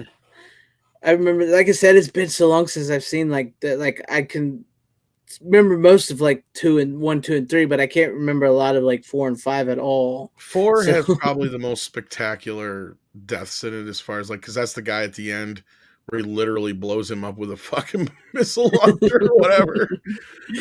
And actually, he might even do the same thing at the end of 5. I can't remember now, but again, Michael Parks, yeah, it has the lowest kill count HBP, but it also has a better story than the last 2 films. I like this. I like when Tom gets like, he went through all the RoboCops, now we're going through all the death wishes. I like that. And there's a connection kind of to the Irish mob, let's say, because they got Michael Parks as the main mob guy, and that is going to come up later. So, but no, it's a lot more. I had a lot more fun with Death Wish 5 than I remember it being. I'll be honest. Sometimes when they sequel them out that far, and you get to like the 4th and 5th one, they're just fun to watch. You know what I mean? Because this one came out in 94, and 87 is when they did 4. So that had been how many years? Oh, in 87 and 94? 5, 6 years, yeah. So it was like one of the longest stints since the first film that they had between sequels. Like 6 years or so. Yeah, because I believe it was 74 to... Or 7 years. It's 7 years. Yeah, because it was 74 to 81 on the first film, right? Yeah. And then, yes, that was the longest gap until this one, so... That's interesting. I'm glad you didn't say Audrey too, because that could become an interesting conversation. It's a totally different Audrey. Must be blood. Speaking of RoboCop, what's the poster on your floor, Tom? On my floor? The RoboCop thing behind you. This is actually a photo. Oh, okay. Signed by. It looked like it was. It looked like it was on your floor. Yeah. Who was it signed by? Peter Weller. Oh shit! I've got my one sheet sent off to him to get autographed right now. Peter Weller on this side and RoboCop on the other side. He signed it. Oh, nice. Son of a bitch! Yeah, I've got. Yeah, like I said, I've got my one sheet sent off to get autographed by him right now, because he's actually. Yeah, he's like. Yeah, see, I didn't know until about 10, 15 years ago that's an actual painting. It's not a. Well, it's partially a painting. It's the black and white photo with airbrushed color over top of it. But yeah, he's accepting send-in autographs through a company right now. That's who I got this through. It's okay. I can't remember the name of it, but yeah, it was like $50, I think it was. So it's the poster was like $85 to get autographed, I think. Yeah, I think it's a little more to have stuff sent in and sent back and all that business. Yeah. Because the poster, like the base price was like $85, but that also includes your shipping materials and everything too. I'm having it personalized, and nice. I'm gonna have Dead or Alive, You're Coming With Me put on as quote. Oh, that's cool. Death with 5, because mother effers still need killing. Yes. And Deleted Scene says the fun part about Death Wish 3 is that it was shot in London at the same time as Full Metal Jacket. The crews played pranks on each other. Well, the thing with Death Wish 5 is, I know it's got the lowest death count, but like that's the thing, is to see him throughout the first part of the movie putting on so much resistance, right? Because you know who the guy is. You know the history he has. You know he just wants to kill this fucker. But for the love of his wife and his stepdaughter, he's kind of trying to keep it together, and shit like that. But like, yeah. Right. Or wait, is it the... No, wait. No, I'm getting the 4th one and the 5th one mixed up. It's the 4th one that has Audrey in it. Because she dies of the fucking crack. That's what it was. Yeah, that's the crackdown. So this one doesn't have a daughter in it. This one's just the wife. So that's another reason why it helps. Because they don't have to have all this other nonsense. Because obviously he'd get remarried eventually, right? All right. Well, there is a daughter in it, but she doesn't play like as prominent a role. That's right. Yeah. You'd think he'd stay away from people altogether with all the people close to him that are getting killed. Right? That's another problem this motherfucker has. It feels like that. How many times we got to teach you this lesson, old man? That's the thing. She doesn't die in this one, I don't think. I think Charles Bronson, he was old, but he was still badass. I think she just gets deformed in this one. I watched these two like back to back, so that's why I'm mixing them up. It's been probably 20 years since I've seen part 5. Yeah, I mean, they're fun. They're fun. They are what they are. Moving along. Okay, I guess we'll go to me. I know this one I have. I really love this movie. It's a really funny movie. And I also noticed that Mike had just picked this one up himself with the Kino Lorber cell, which I also picked up on the Kino Lorber cell. And that would be Transylvania 6 5000. Transylvania 6. I did just get that. 5,000. I love this movie. This movie is hilarious. I love the Universal monsters, and it's got a nice little take on those. I thought it was Goldblum was in the first Death Wish, you know. Oh, yeah, that's right. He was, wasn't he? Yeah. There you go. Look, I got away. He didn't get killed. Oh, he got away. Yeah, that's right. He did. No, I think in that first movie, I think only one of the guys that invaded the house got plugged, if I'm not mistaken. If not, I think they all 3 got away. I'm trying to remember now. Well, Lawrence Fishburne's in Death Wish 2. This is true. Yeah. Well, the Jack of all Castle says was Denzel Washington in one? No, but Lawrence Fishburne was. Yeah, Lawrence Fishburne was in 2. And then Alex Blair was in 3. Yes, I remember that. Audrey was in 4. But yeah, it's Transylvania 6 5000. This is a great, funny movie. It's got a nice little take on the Universal type monsters, and Jeff Goldblum and Ed Begley Jr. play really great off of each other. Freaking Michael Richards is hilarious in this movie, and so is Joseph Bologna. Oh man, as the mad scientist, that's just so great. And yes, Gina Davis was so freaking hot in this movie. Before she went crazy. She was smoking hotness. Yeah, this was the movie that Gina Davis and Jeff Goldblum met on. That's what I figured. I always wondered where they met, so I figured it had to be this one. This before The Fly, right? Yeah, they went from this 84 right to The Fly. I think by the end of The Fly, they were actually married. Because I don't think this movie did. Or they were dating when they did. They were dating. They were dating when they did The Fly. Yeah. Okay. Yeah, because I remember this one I don't think did as well at the box office, but it did well on video afterwards because of The Fly. Yeah. But, yeah, it's funny because they wanted a comedy team to be in the film. Jeff Goldblum was part of the package for the film because he was an up-and-coming star at the time. And he's the one that got Ed Begley Jr. on the movie. He was friends with Ed Begley Jr. and he was like, hey, I want to hang out with my friend and do this movie. So that's why Ed Begley Jr. is in it. And, well, that explains why they have such great chemistry on that too. Yeah, they play really well off each other. Yeah, they really play well.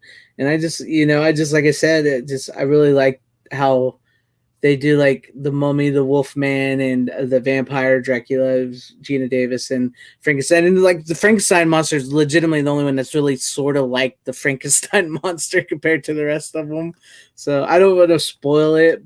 I mean, it's been around forever, so if you haven't seen it, but it's really funny. Yes, great. Please don't spoil the almost 40-year-old movie. Yeah, the almost 40-year-old movie. So yeah, it's sort of Brooks-esque. Yes, I would say it's sort of Brooks-esque. Yeah. But it's essentially about these two tabloid reporters who are sent over to Transylvania to investigate the supposed return of Frankenstein's monster. And over there, it's just hilarity ensues, and they run into the various Universal type monsters. And then there's a nice little twist on the end of why they are what they are in this movie. And it's just really funny. It's great banter, great comedy. I watched it the other day, and I was I hadn't seen it so long, and I was just laughing my head off. It was just. So it's just a really fun, great, funny movie. That's a Kino one, ain't it?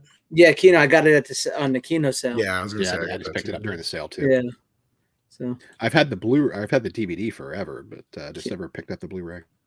That was one of the earlier Kino ones I picked up. I was gonna say I probably got it. I hadn't picked it up yet, and I saw that it was on that sale, so I was like, yeah, I'm definitely getting it. It's been a while. So isn't the old DVD like an old Anchor Bay disc or something like that? Mike? Funny you should say that because I've got it right here. I was going to say, I think it's an Anchor Bay one, wasn't it? Yeah. Because I do have a small section of DVDs of stuff that I hadn't on Blu-ray yet here in the office. And I had this one in here. I need to go put this in storage. Who put that one out? That one doesn't look like Anchor Bay. Oh, yeah, it was. Okay. Yeah, I was right. Holy shit. I had one, but I swear it had a different cover. Did they do 2 different covers for that? I think Image released this too. Well, I swear I had the Anchor Bay one, but maybe it did have that cover on, and I just. It's possible they did a second cover, but I swear mine was just like the old video cover. That's why, yeah. Well, they kind of tried to replicate it, but it's kind of similar. Maybe I was just remembering it wrong. You could be right. It's so long ago. Anchor Bay really doesn't exist anymore, kids. No, they don't. That's why I've got a small shelf in here with a bunch of my Anchor Bay DVDs in here, all the horror stuff, and as I get them on Blu-ray, I'm putting them out in the garage in storage. So the best history I know of Anchor Bay is they started out as Video Treasures, and then I don't know if it was they turned into a new company or they just changed the name. And then after Stars bought them, I think a bunch of those guys went from there over to Rhino, and then that became Shout or something like that. So so they've all kind of migrated from memory, if I think that's how it went. Oh, Private Eyes is on Blu-ray? I did not know Private Eyes is on Blu-ray. I got that one or not. Oh yeah, I think I have the DVD of that one still. It's from Hen's Tooth Video. Blu-ray's pretty decent. But I don't know if I have that one then. Yeah, I don't have the Blu-ray. I still have the DVD. So I think I only have a couple of Hen's Tooth titles. Yeah, the Blu-ray's pretty decent. Yeah, I only have a couple of Hen's Tooth. Let me get that.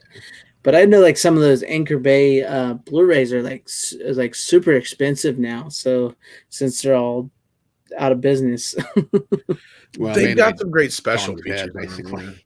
Yeah. Well, yeah, Bill Lustig was the one that did all the special features for Anchor Bay back in the day. I'm saying, isn't he one of the main guys who kind of moved along to? Isn't he over at Shout now? Or oh no, he owns Blue Underground. Blue Underground. That's right. That's what I was thinking. Not Shout. Yeah, because he's got the Maniac Cops. Yeah. Yeah. Yeah, he's a director. Yeah, he's a. That's what it was. Director. Sorry. Yeah. I knew it was something like that.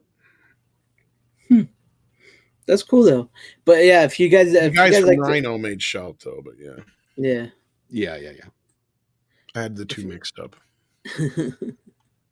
It's interesting how these all like turned into these boutique label companies. Yeah, and then he got Michael Felsher, who did a lot of special features for different companies back in the day, and he's got his own production company where he kind of bounces around the boutique labels doing special features now. Which one is his? He owns Red Shirt Pictures. Okay, I was gonna say, is that Red Shirt? Yeah, that's it. Yeah, that's it. That's what I thought. Yeah, but it's interesting because like, how the hell did Mill Creek end up the way Mill Creek ended up? Because I can't remember if that's the one that the guy that Robert was talking about before, or if it was the other one. But yeah. But anyhow, that's possible because Michael Felsher does a lot of work for Shout Factory. Mm. That's cool. Mike, you want to go? I think that's where they were going to do. Because Anchor Bay originally did their special edition release of Free Enterprise, but until they realized they couldn't get it going because the guy who owned the prints, the other producer of it, wouldn't let it go through. But they were going to do a Shout Factory release on Blu-ray. That's too bad because I haven't seen that movie forever. I'd kind of like to see it again. I think that's who he said he was talking to about it, if I remember right. And it all fell apart at the last minute. But yeah, Michael Felsher's a good guy. He sells because he produces like full special features for discs. So he goes and he tracks down lobby cards and trailer reels and film posters and scans them and stuff for the special features. I've bought several posters from him in the last few years. So. Cool. The last one I got was he thought he was going to be doing the special features for the last Starfighter disc that Arrow did, and it turns out he didn't end up doing the special features for him. Bummer. But he had an original one sheet that was autographed by Nick Castle, Catherine Mary Stewart, Lance Guest, and Craig Safon. And I bought that poster off of him because I love Starfighter. So. Oh, that's a great flick. Can't blame you though. I'll have to show that once I get it framed. It's actually folded up right now. Where did you get those long frames behind you there? Because I've got a couple of that I can't find. I ordered those from Frame USA because they do custom sizes. Okay, yeah, cool. I collect insert posters. Well, I collect all kinds of one sheet posters, but I do collect a lot of insert posters, and that's like the only way I've ever. Yeah, that's it. Like the only place I've found that I can get frames for the. Well, I also have. Those are 14 by 36. Because I have like the Karate Kid soundtrack and one other one that are like that shape, and then I have Frame USA do custom sizes, and I have a few video ones before they change the you. size, so they won't fit in the standard ones you buy anywhere anymore. They're just too wide. Yeah. And then I also have the double-sided original theatrical posters of the Roger Rabbit shorts, signed by Gary Wolf. And I can't find anything to fit those in. So, like, I have not taken them out of the tube. Those would be 27 by 41, right? They're an oddball shape. I can't remember because of the dual sided, and they're 88 or 89. They'd be 88, so they'd be 41 inches more than likely. Because they're the short movies. Like Tummy Trouble and Trail Mix Up and the other one, but they're the full theatrical posters of those. Yeah, they're probably 41-inch posters. So, Frame USA, you can get 41-inch posters for around $40 to $45 a piece, which is way better than paying $200 to $300 for some place to professionally frame it. So. But see, like most of my posters come from video stuff, so like, got tons of those. Yeah, I used to. I've only got a few video store posters left. I just kept ones that were actually. I've got a ton I probably don't need anymore. I wish I would have kept some of my video store posters that I got. Because outside of video store posters, 99% of them have like no intrinsic value whatsoever. It's more nostalgic value.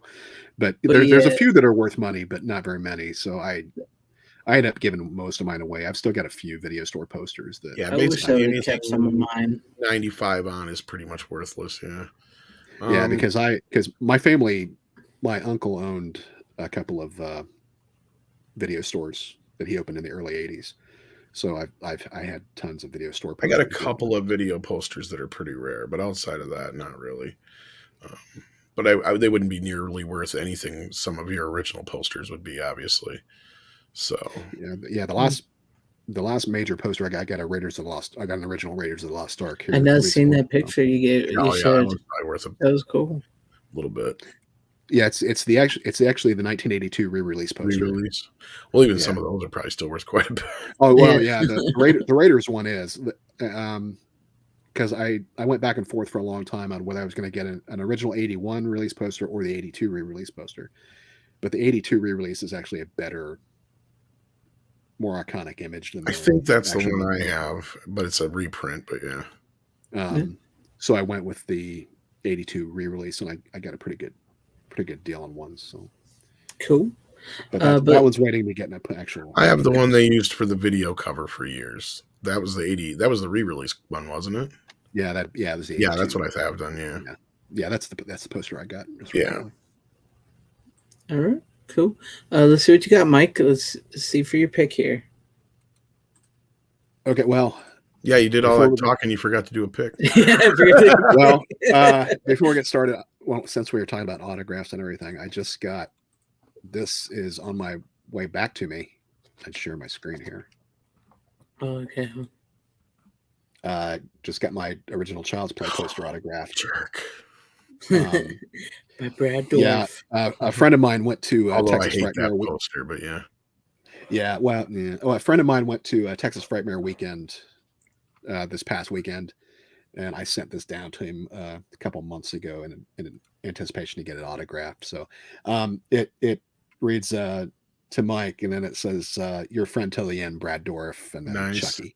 Is what it says on there. So I like that. That's awesome. Cool. Oh yeah. So I'll be getting that back here sometime in the next. I have talked to him, not in person, but over via Skype or whatever. But yeah. Oh yeah. I've had that poster for a couple years, about 4 or 5 years, because back in 2020 he was supposed to do a convention here locally, and I was going to get it autographed, and then we all know what happened then. Hearing his voice come back at you, it's just of all the guys that I've talked to, he's got the most iconic voice, right? Like just hearing that voice, and he's addressing you, and it's just like whoa. Because I've collected movie posters for over 20 years, but it's only recently that I've been starting to get autographs. I never really was much into autographs, so I've got a Child's Play 2 poster that I'm saving for the next time he comes that around. one. Yeah, so the next time he comes around here locally, I'm going to get that one autographed too, but I'm going to do that one actually in person. So. That's probably my favorite of all of them. And then I've got I had that video poster for years. And then I've got my I Heart New York poster autographed by Kane Hodder. Kane Hodder last month at Horror Hound too. Is it original I Heart New York, or is it a reprint? Oh god, the originals are worth a lot, dude. Some of them are and some of them aren't. I mean, well, the poster itself. Well, there's a couple different reasons. We're gonna be talking about posters for a while here, but the poster was originally sent out. Yeah, it got out there, but after it got sent out, after it was printed but not sent out, they changed the release date on the movie. So the original ones that were sent out actually have a stipe on them, which is basically just a sticker. Oh, I didn't know that. Over the original release date. Those ones are worth a fortune. Oh wow! But then they have ones that don't have the stipe on them. That they printed after it. Yeah, they printed after, or the stipe has fallen off. Those are still worth quite a bit because eventually the state of New York had the posters pulled because they were Paramount basically used the I Heart New York, which is trademarked by New York. Yeah, right. So they had to get pulled anyway. So it's still worth money. But if you've got one with the original stipe, which I do, that's the one I got autographed. That one's worth more. Look, we got Elaine in the house. Nerd cookies. Look at that. Hey, nerd cookies. Okay, but here's my last pick for the night because speaking of Horror Hound, I picked this up at Horror Hound from Vinegar Syndrome. It is New York Ninja. Oh, I saw that. And this is the magnetic box special edition. Who put that one out? This is Vinegar Syndrome. Oh, so they haven't put that out officially yet. Then. Oh no, it's you can get. I don't know if you can get this. I didn't see it on their website. Anywhere. Yeah. Oh no. I got it well after it was available on their website. Oh, is it? Because I didn't see that one. Yeah. So, and it's got the snap case. It's got a nice perfect bound book that explains what this movie is, which I'll briefly summarize here in a minute. So you get a nice perfect bound book with it. You get a nice slip cover. Pretty nice. And then the actual disc itself. Now you can get this on just this regular version on Amazon for under $25, I think, right now, if you don't want all the bells and whistles. I usually wait for sales with Vinegar Syndrome, or I pick their stuff up at cons is usually when I pick up most of their stuff because they'll give special deals at cons. I've gotten to know some of those guys over the years, so I got a pretty good deal on that by buying it at the con. But anyway, New York Ninja is a completely made up film. They Vinegar Syndrome purchased a bunch of stuff and they had all these film reels that they had just purchased in a bulk lot, and it was a completely filmed movie, but it didn't have any of the audio tracks there, and they didn't know what it was. It was all out of order. They knew nothing about the story, nothing. So what they did with this was they went back and they redubbed and made up a story for the movie and recut it into their own film. So it's like a whole new film, but it was actually filmed in the 80s. And they went and got Don the Dragon Wilson to do ADR for the main character. They got Michael Berryman does a voice in it. Cynthia the Rothrock. I got it right does here. A voice in it. I'm watching the trailer right now. You got Leanna Quigley. Yeah, Leanna Quigley, Cynthia Rothrock, Michael Berryman. They do the voices. They do the Ginger ADR. Lynn Allen. Oh my God, I'm gonna have to get this movie. Yeah, because they don't have. Kennedy. Yeah, go ahead. Yeah, they didn't have the audio. All they had was the film without the audio. So they made up this whole movie just based on these film canisters they found. And it's nice. It's fucking amazing. It's hilarious. Yeah, I can't recommend it enough. If you want a really unique experience, I gotta get this one. I gotta get this one. It is fantastic. So I've seen the thing on Vinegar Syndrome somewhere. I know they've Vinegar Syndrome. I can't remember where I saw it, but I never really looked into it. But now I'm definitely going to have to pick that up, especially considering that sounds freaking awesome.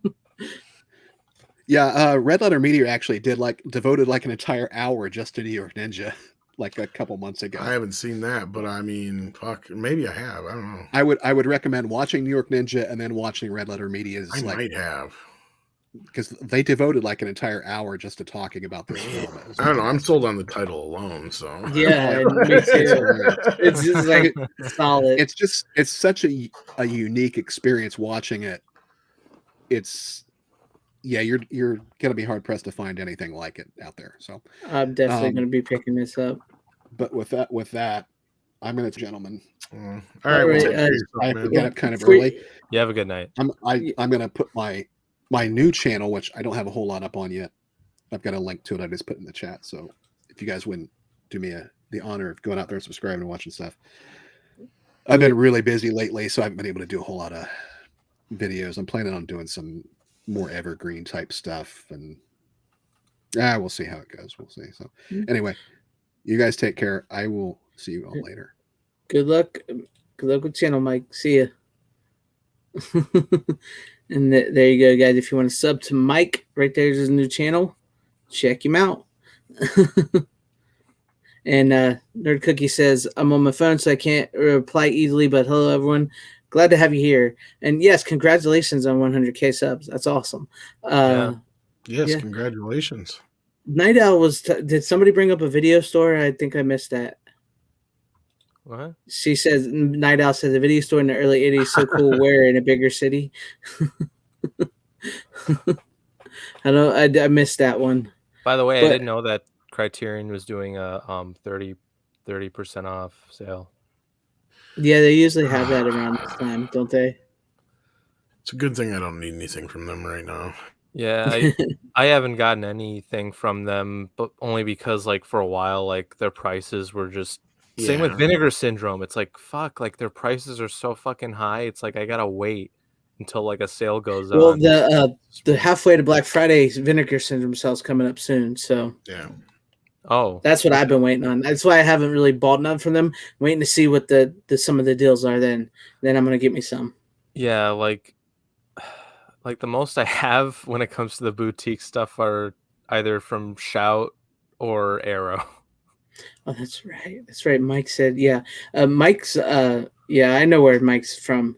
Night Owl. I'm sorry, I just saw, yeah, when Mike mentioned he had his family owned two things. Yeah. I'm sorry. Go ahead. No, that's it. That's all I was gonna say. Yeah, and also Mike says wait for 50% off in July, probably. Yeah, they usually do that too. For which one? Criterion, I think, usually does that. Oh, okay. Yeah. Not only that, like a lot of the Criterion titles, they've been doing 4K updates lately, and other companies have too. So I've been kind of leery. Yeah, it always happens. You buy the Blu-ray, and then like 2 months later, here's the 4K of it. Yeah, and the 30% off is for both like titles you can get now and ones you can pre-order. Yeah, so that's pretty cool. The Jack of all casuals. Sometimes you just gotta look like they just had going out a print sale on Shout Factory, and then like Criterion does like the 30% off every once in a while. Halfway to Black Friday's coming up on Vinegar Syndrome. So usually around like certain dates and certain months of the year, you just got to keep looking, follow their websites and their social media. They'll alert you. So yeah, and he says, and Jack All Casual says at the end, collecting isn't cheap. No, it's not. It is not. Just follow Greg because he costs me all kinds of money. Yeah, just follow me. I do a lot of videos. I keep saying this all the fucking time. Greg, he's the reason I know what most of these sales are. Greg murders my wallet. That's what I'm saying. Just follow me. I already spent too much money tonight. I can't buy anything else. I'm buying New York Ninja, man. My birthday's coming, so I know. I'm in my cart for the sale. Fucking waiting. I'm gonna be getting that, man. That looks awesome. Sounds awesome. I'll check out the trailer here. But yeah, none of you guys that are sub to me, that follow me, I typically do videos called Coming Soon to Blu-ray or 4K, where I talk about some of the new releases, and a lot of times within those I'll talk about sales that are out. So, or follow me on my Twitter. Occasionally I'll retweet that stuff. So there you go. Runner, what do you got? All right. So this one took me a while to actually watch this. Finally did. This is another John Carpenter flick. The last one of the Apocalypse trilogy. Yes, it is In the Mouth of Madness. I love In the Mouth of Madness. It's a great flick. It was good. I enjoyed it. I enjoy it, and I know Tom hasn't seen it, so not my favorite of his, but I like it. Really? No. Did you like it better than Prince of Darkness? Prince of Darkness was better. Oh, really? You think it was better? I like Prince of Darkness more, yeah. Now, see, I like Prince of Darkness. I think it's underrated, but I think In the Mouth of Madness is a better movie because it moves at a faster pace. And also, I know H.P. Lovecraft. Well, I know H.P. Lovecraft, and I like H.P. Lovecraft, and I've read early Stephen King. So, like, that blends very well for me. And plus, it's like John Carpenter, H.P. Lovecraft, Stephen King, and I think it works on all, and it's 90s. So it works on every level for me. I mean, I do like that aesthetic. This might be a hot take. I thought In the Mouth of Madness was a little slower paced for me than Prince of Darkness. Yeah. I thought Prince of because I love Prince of Darkness, you know that. But it takes about like an hour almost to get into the full on Prince of Darkness. Where I thought In the Mouth of Madness like just opens right up right away. In a way, it does not. Maybe I don't see like I think it's good. It's just compared to his other films, like it's not his best in my opinion. Like I would put it right there with The Fog, and I do like The Fog, but like The Fog and this movie that I have is they're not my go-to Carpenter films. Like I get that, man. Compared to The Thing, Halloween, Big Trouble, They Live. Oh no, like In the Mouth of Madness not in the leagues of those movies. Yeah, no, like Escape from New York. I would say so far Escape from LA is probably my least favorite, but I do like it. Yes, the Ninth Gate is kind of a trippy movie, Dan Blackroyd. Yeah, it's sort of like the Mouth of Madness. That stars Johnny Depp. Wait, Random Brad, In the Mouth of Madness is your favorite of his? It's a favorite of his. Oh. In the Mouth of Madness is one of his, a favorite of his movies for him. Oh, okay. I mean that's cool. I can see why more people like really enjoy this movie like Greg. I don't know. Maybe I like it. I like it. I like it too, just not as much as a lot of other people. It's like I like it, but I don't love it. You know what I mean? What's up, Classic Reviews? Glad you stopped in. Have a good night, man. And I like to. Yeah, that's what I'm talking about. That's what I'm talking about, Stanley. Slow pace and Mouth of Madness. If anything, In the Mouth of Madness just like picks up real quick. I mean, like from the get-go, and from the first opening scene with the crosses and everything, you're like, you're in for a wild ride right off the bat. The beginning is, but not in the middle, at least to me. Yeah, Sean, I have seen Vineyard. I actually own the Criterion of Videodrome. Sorry, go ahead, man. No, I was gonna say it's a great concept. It's just not my favorite movie of his. I like it. I would say it's my favorite movie either, but I think I actually think it's better than Prince of Darkness. But I really love Prince of Darkness. I disagree. I thought Prince of Darkness was better. That's okay. I know that's a very unpopular opinion, but I do like Prince of Darkness more. I don't know. Maybe. I mean, I like Sam Neill, but I just like the cast more for Prince of Darkness too. Don't listen to Runner. He's a millennial. Fuck you, Jack. Jack's an asshole. I like the guy, but fuck you. The Thing is slower to get started than In the Mouth of Madness. What? No. The Thing is his best movie. No, I'm not. He's not putting down The Thing. He's just saying that we don't see how you're saying that In the Mouth of Madness starts slow. No, it's a pretty quick, fast-paced movie. I mean, the Thing is, I could see why people think it's slower pace, but it works. It works because of the slower pace, and it. My God, no! I love The Thing. It's probably my favorite movie. He's not saying The Thing is a bad movie. No. I know, but like, I'm just like, no. The slower pace to me worked more in The Thing than.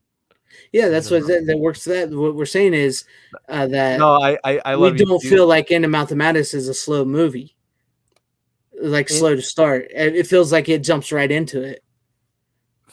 for a certain extent, to me, it does. I like in the beginning, yeah, like it gets straight to the, kind of the point, and then later on, I'm like, I like it.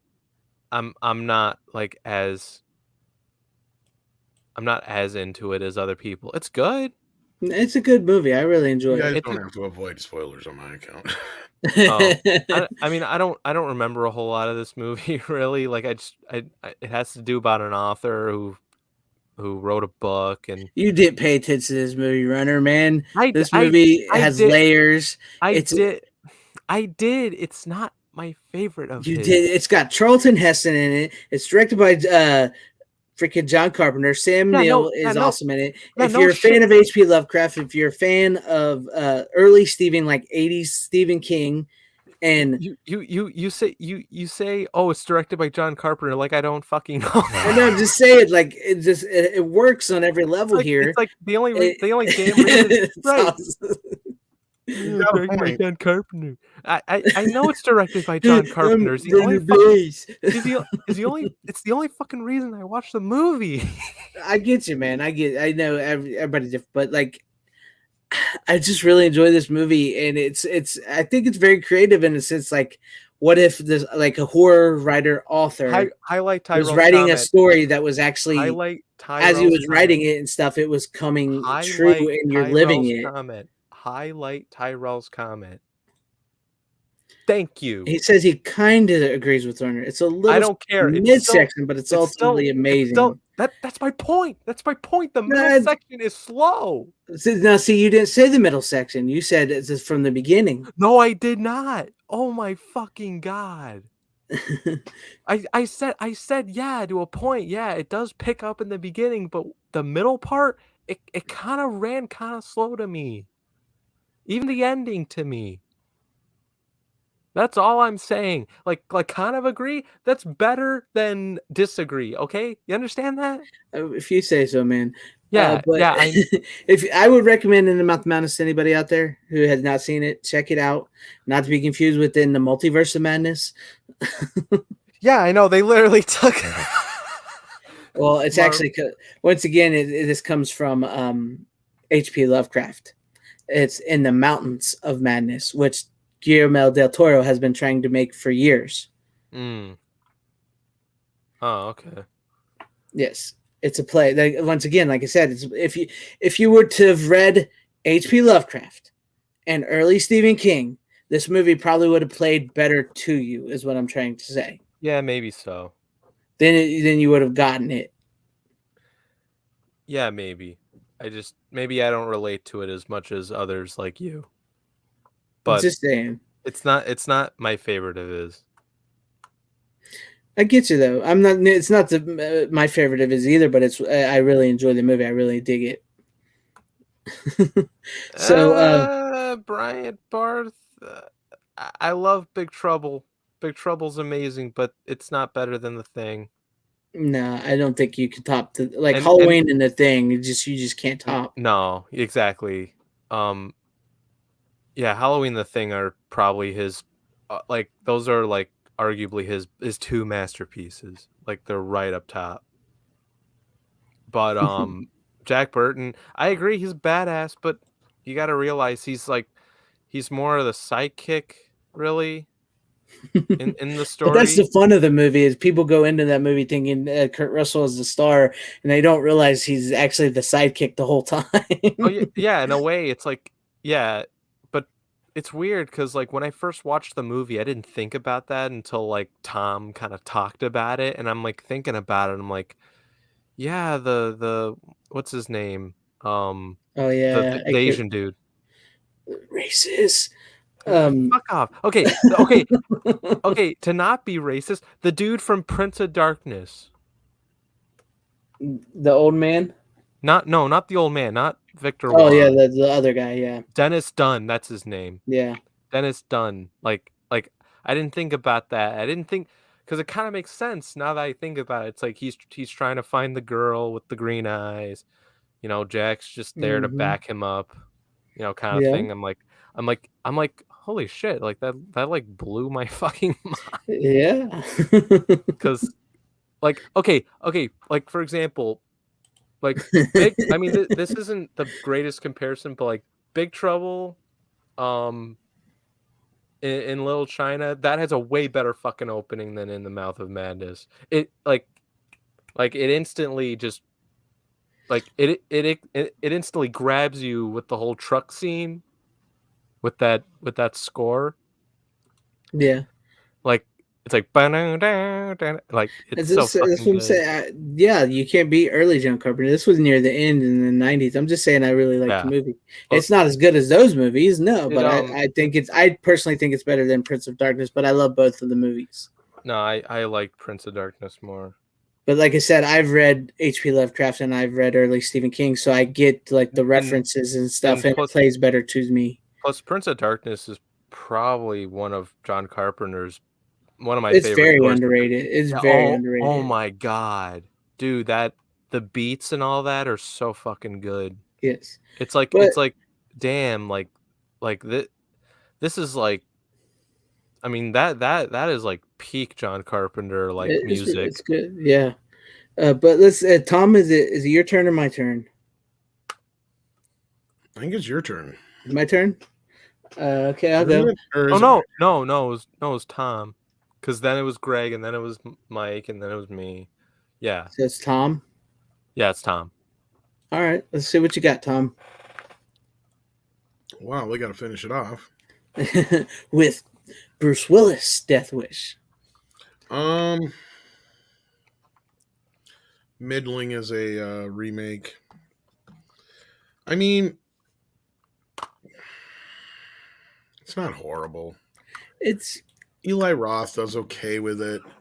The downside is Bruce Willis was miscast in this.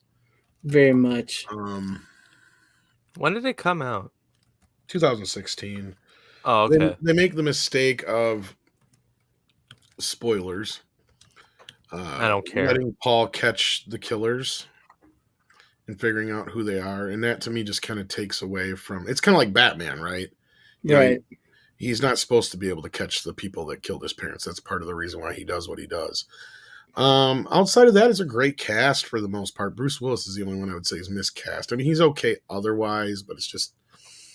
Yeah, because, like, it's an alright movie, but then, like, you don't really buy him as this, like, pacifist doctor guy. Yeah, that's the problem, is he's so much of an action star already. Exactly. But, I mean, you could have made the same argument about Charles Bronson. But like it worked with Bronson. Somehow it just worked.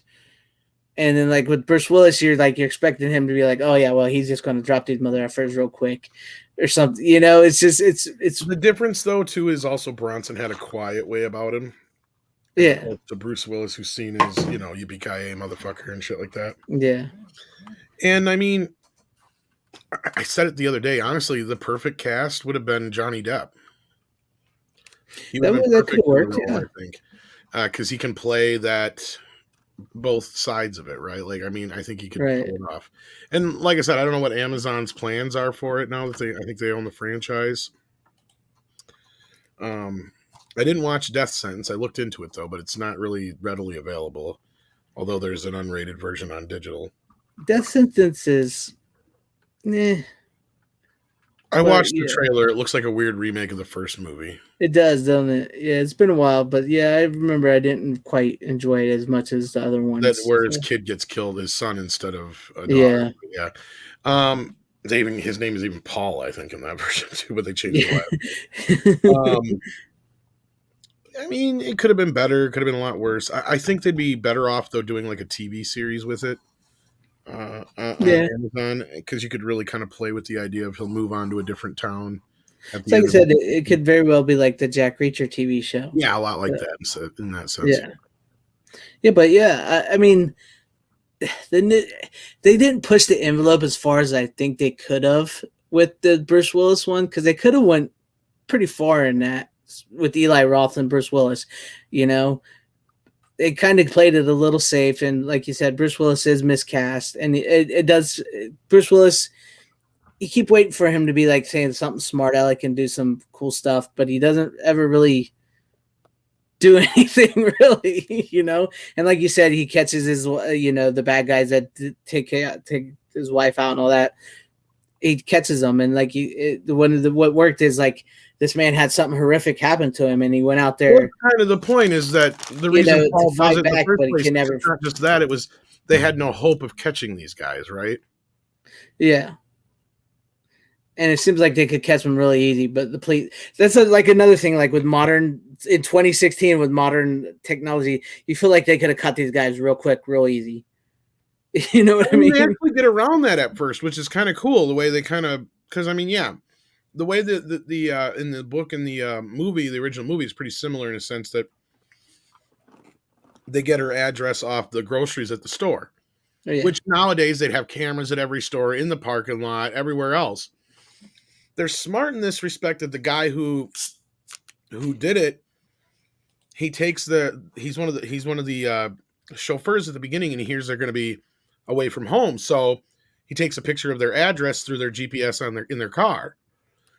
So like that part, how they modernized some things, I didn't mind. You know, that part didn't bother me so much. Like, but it's just once he started realizing, oh, I've got these guys now that killed my wife, like it became more about that and shit. And in the original film, that's what it wasn't so much about. It was he knew he had no idea who they were, right? And right. There was no real way of catching them. So it was just kind of like one of those things. And yeah, in this respect, I think that kind of plays against. I haven't read the book in so long, and I don't think he catches them in the book either. So yeah, that's why I don't even think though this one is a little closer, because in the original book, I believe he's a doctor, which he is here and stuff like that. Yep. So which plays more into the whole idea that, you know, why wouldn't he want to kill people kind of thing. But yeah, there's some great moments in this, and they do debate things a little bit more in this version than they did the original as far as like what he's doing. I mean, the main cop guy that plays the Vincent Gardenia part or whatever, he's all right. He's from Breaking Bad version. Yeah, he's from like Breaking Bad or whatever. Yeah. He's all right. Yeah, he's all right. He's a little more nicer. Yeah, because he's just kind of like, he knows it like from the start, it almost seems like, and he just kind of keeps letting him do it. To where the Vincent Gardenia one, he's like all ready to bust his ass. Right. He's got the two guys from the city going, we'll just let him go. You know? Just like, you want me to let him go? He's like, yeah, let him go. Like, all right, I just wanted to hear you say it. You know, like, Brian Barthwood says, do you think this was Bruce Willis' last attempt at goodness? I don't know. I mean, he's all right in it. Is this his last like actual it's probably his last big studio theatrical studio movie? I think it is. I mean, maybe it was. They may have done one or two other things since then, but yeah. I mean, it has a decent cast. It's just, and Vincent D'Onofrio, he's Vincent's great in it, because I think the brother's another character that wasn't in the original movie but is in the book, if I remember right. I think maybe. I'm not really sure on that one, but it's been so long since I read the book. Yeah, that's what he said. I just remember parts of it, and also like, I mean, the book and the first movie didn't like the second movie like, at all. Just remember the movie and the book being very similar. There's just the minor changes, like just him, instead of him being a doctor and all that kind of stuff. Yeah, but you know, it's not a like you said, it's a meh remake. It's not bad. Pointless. But Death Wish is not something that's like untouchable, right? Yeah, you could redo Death Wish. Yes, exactly. Like even with Kevin Bacon, like that. That's kind of where I'm interested in seeing Death Sentence, even though I see it's got horrible reviews. Yeah, it's like I remember I've seen it once a long time ago, and I didn't really care for it. So yeah, it kind of looked real cheesy and cheap from the trailer. Yeah. It's like, well, if this is what the author really wanted for the sequel, then what's he griping about? I mean, yeah, he just didn't like the fact that they made him a hero, so he had to show him that he wasn't a hero. He's not exactly a hero per se. That's kind of the whole point. I mean, I think they nailed that home. Is like, especially with Vincent's character, that's what I kept saying. Is the cop's like, yeah, he knows he's doing wrong, but you can't just let this vigilante keep going. But at the same time, the crime rate's down, and I do remember that shit's all in the book too, if I remember right. So I don't know what he's griping about. I mean, you know what it is? I think it is the fact that they made something and people recognize that more than his. It could be, I think maybe that, or maybe just here's the other reason why I think it may be. The second and third and fourth films specifically really get a lot of flack for being uber racist. Right. I think even one of them, they have that debate in it. I think it's the first film. They even talk about it, even though it's like they pre-knew that people were going to say something about it, because they did. There's people who got pissed off at the first movie too, but it was the second, third, and fourth when they really kind of honed in on, because you had, the inner city parts of it. And I mean, even though he kills his equal amount of white people as he does black people, for some reason, they all kind of decided that these were racist films. And I think he's trying to distance himself from that.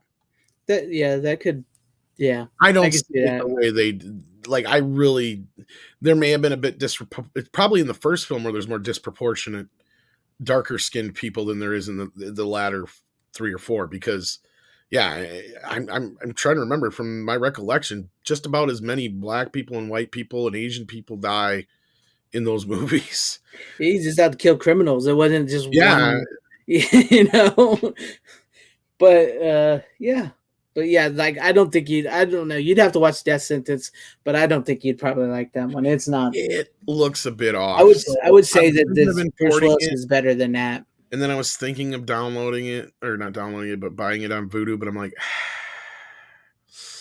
maybe I'll wait and see if I can find it on a streaming service before I actually buy it. I'm surprised it ain't on Tubi. It might be. I don't know. I didn't really look yet. So, but no, that was the end of the Death Wish venture. It was a fun conversation though.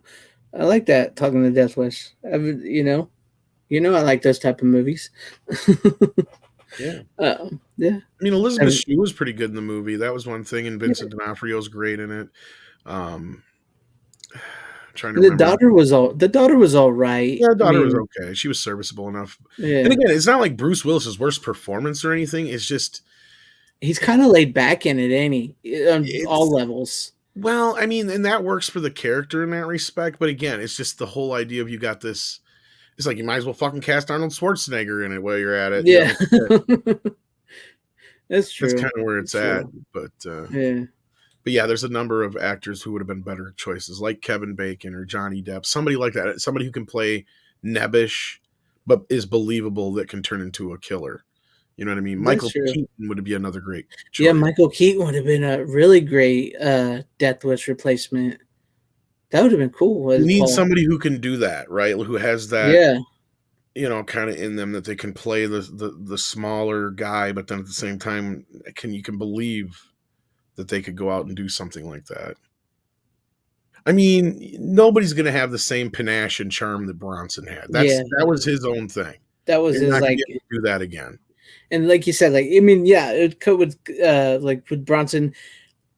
You could remake the Death Wish movies. It's not something that, like, I'm not really for remakes or anything, but in some cases, some movies could be remade if you want to remake them, and you could, as long as you don't like nerf them or put in like today's stuff, But yeah, remake, you could find somebody like to do like that movie, and I don't think anybody would complain just because it's not Bronson, Yeah. Yeah. Yeah, and I see Mike says in the chat, critics always gave Michael Winner a hard time. That could be another reason why the author wanted to distance himself from Part 2, because Part 2 notoriously has the much more graphic and worse dolphin love scene, let's say, than the first film. And a lot more of it in that respect. In fact, I think there's 2 of them for that matter, the maid and the daughter. So, I mean, even though there's smaller versions of those scenes in almost every other one except for the 5th one, that's probably another reason, because I think that stuff also got quite a bit of flack back in the day as well. Yeah. Peppermint with Jennifer Garden, it's sort of a female Death Wish. There was a couple different ones like that. There was that one, and then there was that one with Jennifer Lopez too. Oh yeah, Enough, yeah. Shoot, even that movie I brought from Vinegar Syndrome last week, Alley Cat, that's sort of like a female Death Wish. Shit, even Teeth is kind of like a which that would have been a great movie if they could have just picked a tone. Yeah, just go for what you want to do. Funny comedy or horror, because you can't have it both ways. Yeah. So what's up? What's up, Tim Hayes? Glad to see you here, man. What's up, Tim? So where are we at now? Runner's turn? It's my turn. Oh, it's your turn. It's your turn. Yeah, I'll lighten it up for you a little bit for you guys after that. It is an Anchor Bay DVD. It's 2 of them, and I kind of brought this along after watching Midnight's Heads this morning. So I have for you The Incredible Hulk 2-movie set, The Incredible Hulk Returns, and then Anchor Bay. Yes, the trial of The Incredible Hulk, and there's the Anchor Bay right there. The old Daredevil and Thor. Yeah, the old Daredevil and Thor right there. Oh, so that's cool. Yeah, and so he got the.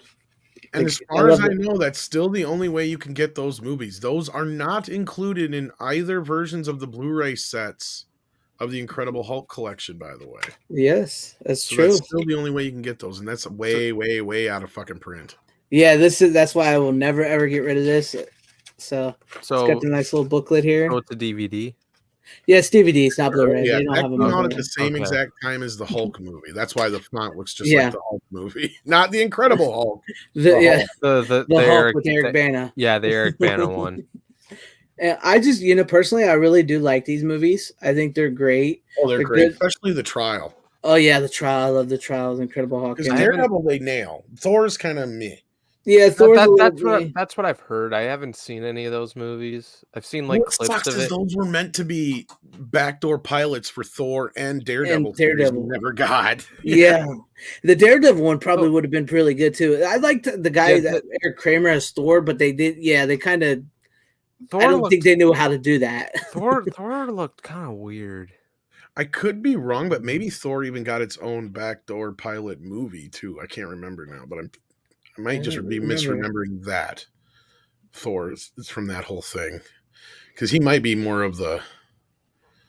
Is he more the focus in that movie? In the first one, no. Well, somebody out there will tell me if they did. Mostly in the first movie here, it's basically, it picks up with David Banner. He's not changed in years and years. Oh yeah, because he's after the series was over. Yeah.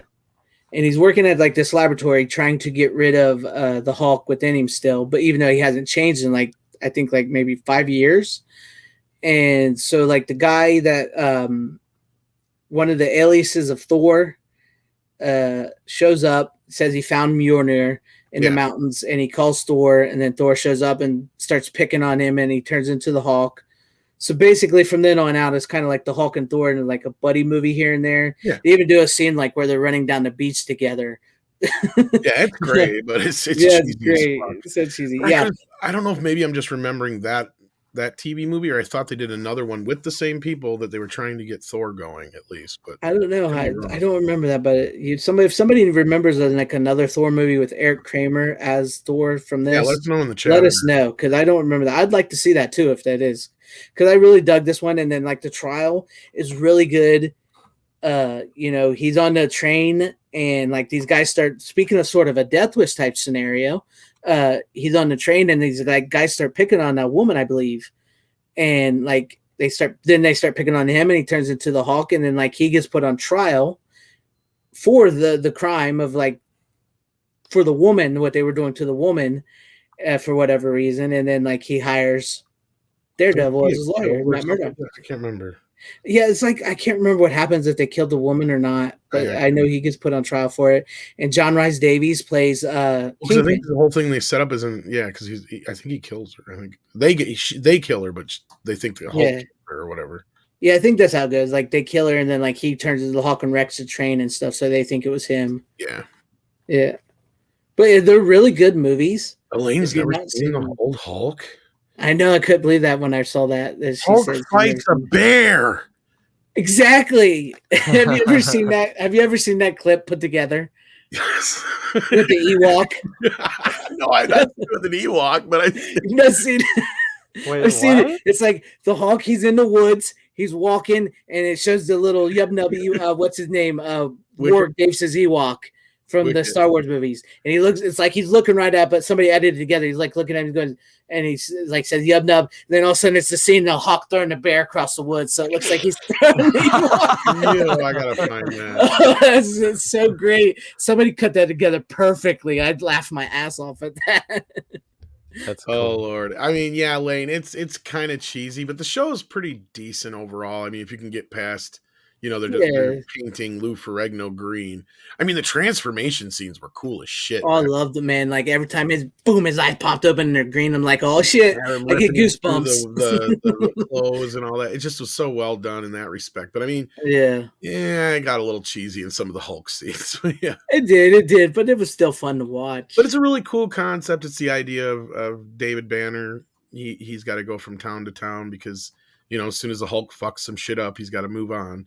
Yeah, and he's got this reporter following him along and trying to expose him, and it's pretty good. Yeah, and the reporter's not in the second one because I believe he actually passed away after the first one. That's the actor that played him. Yeah, because these two movies were after the show was done. Yeah, they did 3 movies altogether, and this is possibly why they're not on that set with. Because I think they were produced by a different company.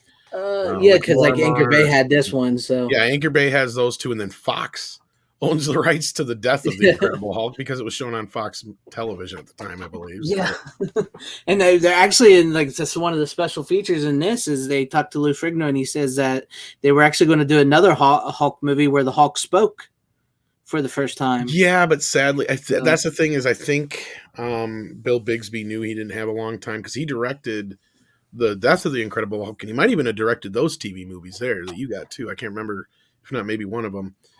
But I think he had planned on doing another one, but then like he knew his time was kind of limited there. Yeah. So that's why the death of the Incredible Hulk was kind of what do you call it? Yeah. The death of the Incredible Hulk. He kind of knew. So it was kind of his swan song or whatever you want to call it. Yeah. It's just this one, the death of the Incredible Hulk is not as good as the Thor and Daredevil ones. And the way he just dies is just like, are we supposed to buy that? It sucks, but yeah, for the version you can kind of buy it because he's not as super strong as the Hulk. As the other Hulk. I think you'd enjoy them, Elaine. They're pretty good. They do have a very good old school charm to them. Yeah, definitely. Especially that 70s TV vibe. I love it. Yeah, and the music too. So it plays very well. Sad Hulk music is awesome. Oh yeah, the what's that called? I can't even remember the code, but it's great music. I get plugged for it every time I use it, dude.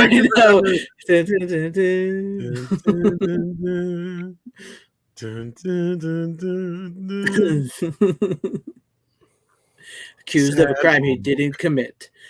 David Banner finds himself. Now the Hulk is his only hope. Honestly, it's one of those shows I probably should have watched. And a blind daredevil who's a lawyer. I haven't seen it.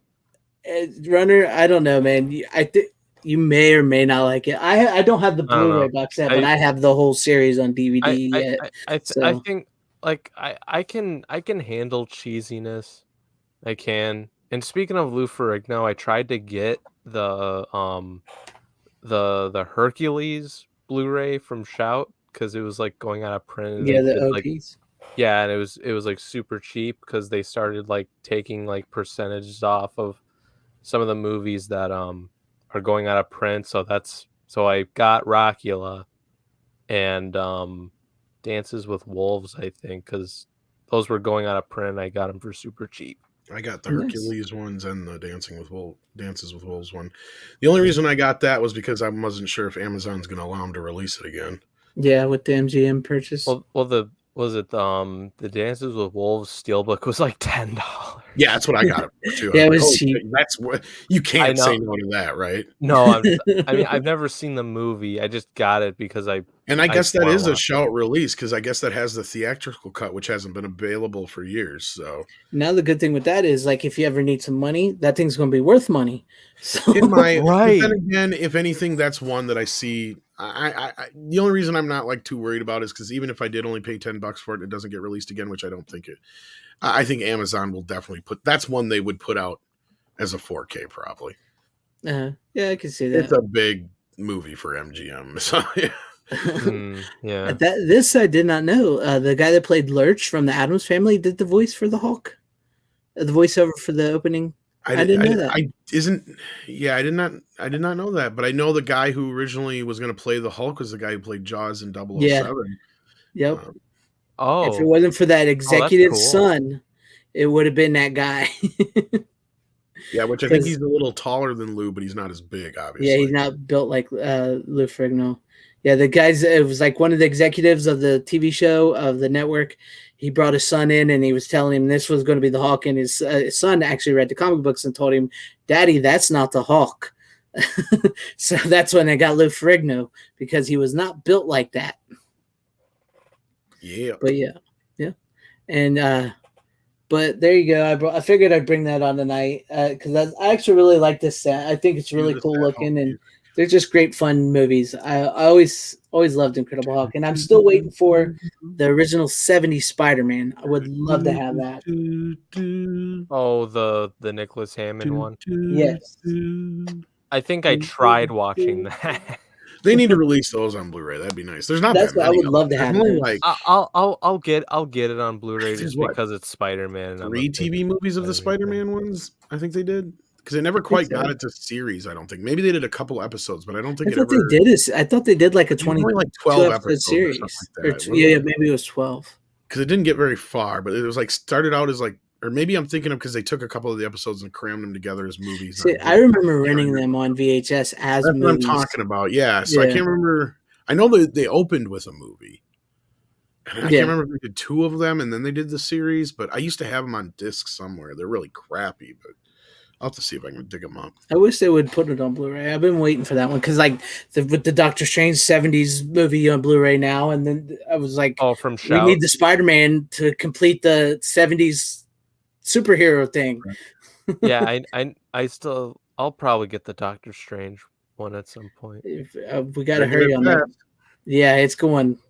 They only were making 500 more, and I think after that they was going to be done. Oh, okay. So around 1,500. Yep. But yeah, that was that. So whose turn is it now? Runner, your turn again for your final pick? Yeah, it's me. This is my final pick. It's a really good movie. It got 9 Academy Awards. It won 2 for Best Supporting Actor and Best Original Screenplay. It's a really damn good movie. It stars Matt Damon, Ben Affleck. Matt Damon. And Robin Williams. You probably know what movie this is. How about them apples?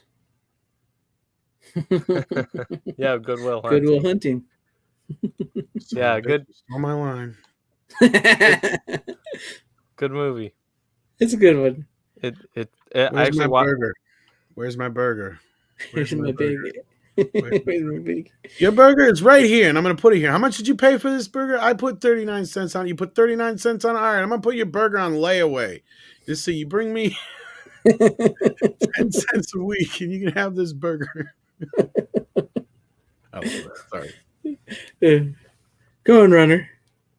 No, this is one of the ones I watched recently. It's a good one, ain't it? Yeah, it's really good. I don't know why I've avoided it for a while, but I think my mom told me about this movie, and she's like, she says it's like the one movie she thought Ben Affleck was good in, and I'm just like, and I'm telling her like Ben Affleck, literally his acting is like in every other movie he's been in around that time period. Haven't you ever seen that? I can't remember if it was Family Guy or South Park or someone, but they did a thing about that. It was Matt Damon and Ben Affleck writing the script for Good Will Hunting, and Matt Damon's at the computer just like typing away, and then Ben Affleck sitting on the couch and he farts and he goes, "Throw that in there for me. That's for me. Yeah, you put my name on that." Oh, that's pretty funny. But I think obviously the best part is Robin Williams. He was just brilliant in this. I would like to know how they got him to sit still so long. It's in flight. Afternoon delight. And Stellan Skarsgård's in it too. Yep. He's the teacher. Yep. Are you trying to say that you're a mathematician there, Runner? Me? Oh God, no. It's a good one. I haven't seen it in a while. I remember the girl in it. Who's that girl? Mini Driver. Yeah, Mini Driver. She was all right in it, and then she was pretty hot. Yeah, she was all right, and then like you said, Robin Williams steals the whole movie, and just like the whole story of like finding who you are, and then finding someone you love, and then it's just a great story. So it is a really good story. It's not the type of movie I thought it was going to be for some reason, because like I thought it was, because you hear like Oscar, so you think it's going to be something different, don't you? Well, not so much that. It's like the whole like math problems and stuff. I thought that was going to be like a major thing, but like he only solves like 2 problems in the fucking movie. Like I said, it's basically a story about finding out who you are. Yeah, and what you can do with your life. No, it's good, and I even liked the I liked the part in was it Jay and Silent Bob where they were shooting the sequel. Oh yeah, on that one. That was great. They were even trying to shoot a Scream movie. Yeah, around that time. That was great with Wes Craven in it. What is it? The Good Will Hunting one was fucking hilarious. Gus, was it Matt? What do we do? Shut up! I'm counting. Yeah. What is it? Matt Damon and Ben Affleck were like, "Fuck you" or something like that, like being like paint like applesauce, bitch. Yeah, applesauce.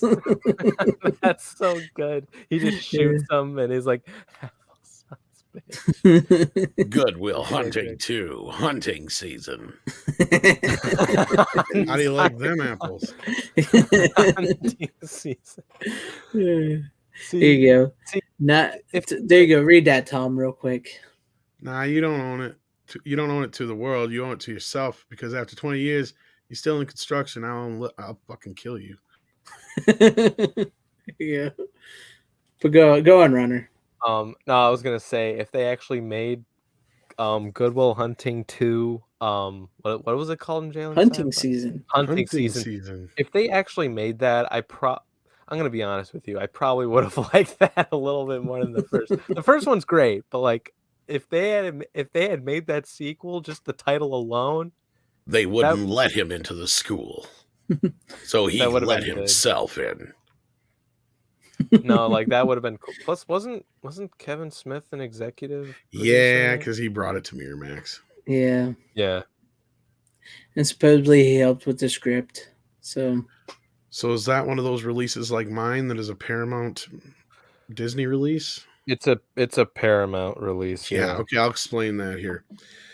Evidently, when they bought Miramax's and Dimension's fucking catalog, all Paramount is doing is using the exact same fucking transfers, right down to the trailers. Like all the stuff on this is for Disney. None of it says Paramount on it. Nowhere.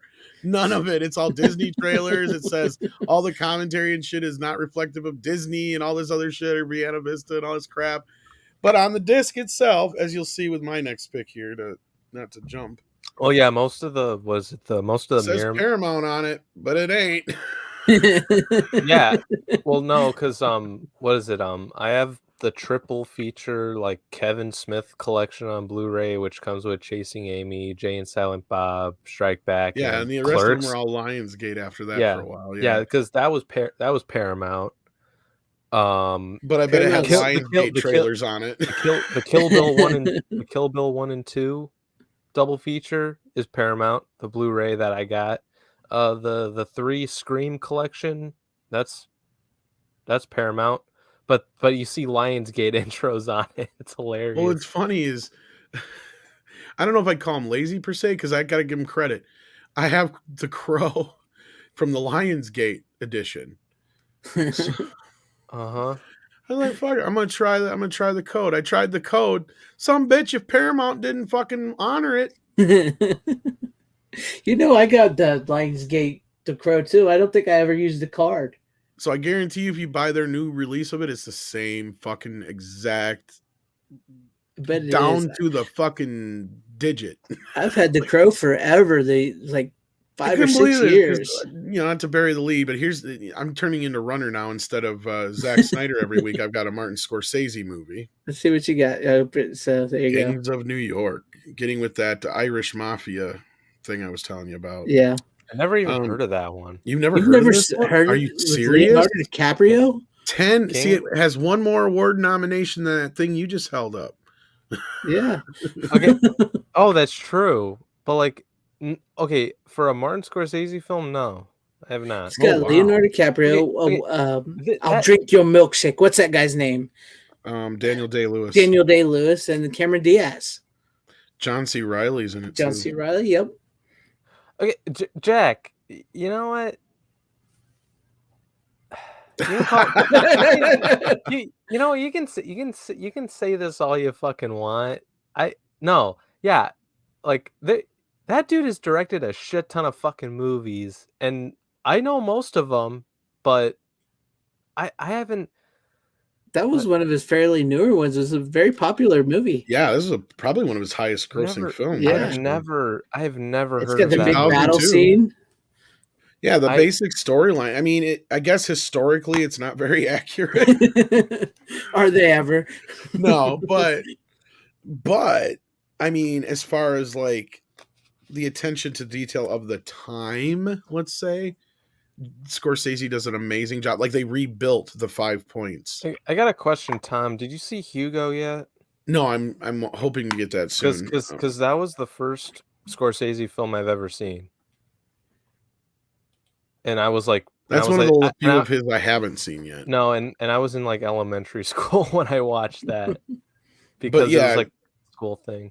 So this, I'm surprised I haven't talked about this because this was a pretty big as far as production wise, because they don't do a shit ton of CGI in it or anything like that. He built a full size set of the 5 points in New York for the film. I can't remember where he built it, but it was I don't think it was Italy. It was somewhere, but it was Hungary or Italy. I can't remember where. But anyway, so and just the period as far as they're pretty close with the clothing, the way things were. They're a few years off on a few things, and they do amalgamize some other things. But it does do a pretty good job overall of kind of giving you an idea of how the Irish were treated at the time. Mm-hmm. Because the Irish were treated a lot like black people were. Yeah, they're still treated like that in some places. Yeah, right down to being called the same names. In fact, the N-word was used just as much for Irish people as it was black people at that time. And this movie actually reflects that. And it does a really good job of kind of capturing just kind of how the rise of the gangs in New York kind of came to be. Now, again, like I said, Scorsese does exaggerate, amalgamize, and stuff like that. But he takes what's really a really cool revenge story, I guess is a good way to put it, and drops it into this era. And uses a few real people from history and stuff like that. So, it's kind of like Titanic in that respect, that it takes real events, but has fake people and stuff mixed in with it. But they're based upon real people and stuff like that. So, no, it's great performances, great film. Doesn't feel the running time at all. No, it's I sat down and I was only going to watch half of it. I watched the whole fucking thing. Next thing I know, it's 6 a.m. But it engrosses you. It's pretty, if I remember correctly, it's pretty bloody too, right? Very bloody. Yeah, that's what I thought. So I could remember with the battles and the axes and stuff. It gets pretty bloody. Yeah, and they use one of the biggest riots in New York at that time as kind of a backdrop, as one of the fights that never really happened in real life, but.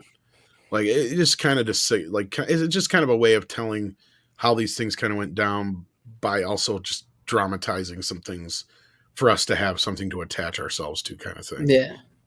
Because I don't think that the DiCaprio character really existed, for example, and the Butcher character is actually loosely based on a real guy and stuff like that. I remember that one. Yeah, I don't think DiCaprio was, but I remember the butcher guy was supposedly based on somebody. Yeah, they changed his name or something like that, but like, yeah. But yeah, I'm surprised Runner has seen it because this is something that I think Runner would like. I'll watch it. I just like. I'll admit, like there are even like some movies, like because like I've seen his IMDb at times, and I'm like, I've never heard of some of these other movies that he's made. Well, and then you also have the other side of it too, where it parallels, like, you know, the rise of the Italian mafia.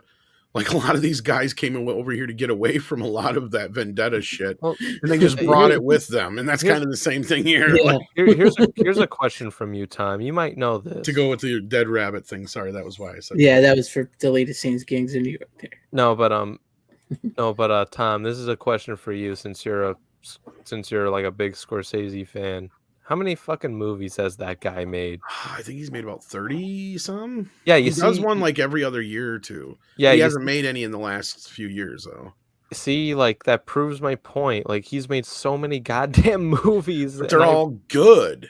Well, like, I mean, if you had to ask me who the best director of all time is, I'd probably say Martin Scorsese. Well, as far as pound for pound, I bet they are good. My whole thing is like, he's made so many damn movies, and it's like I'm like, don't expect me to know all of them.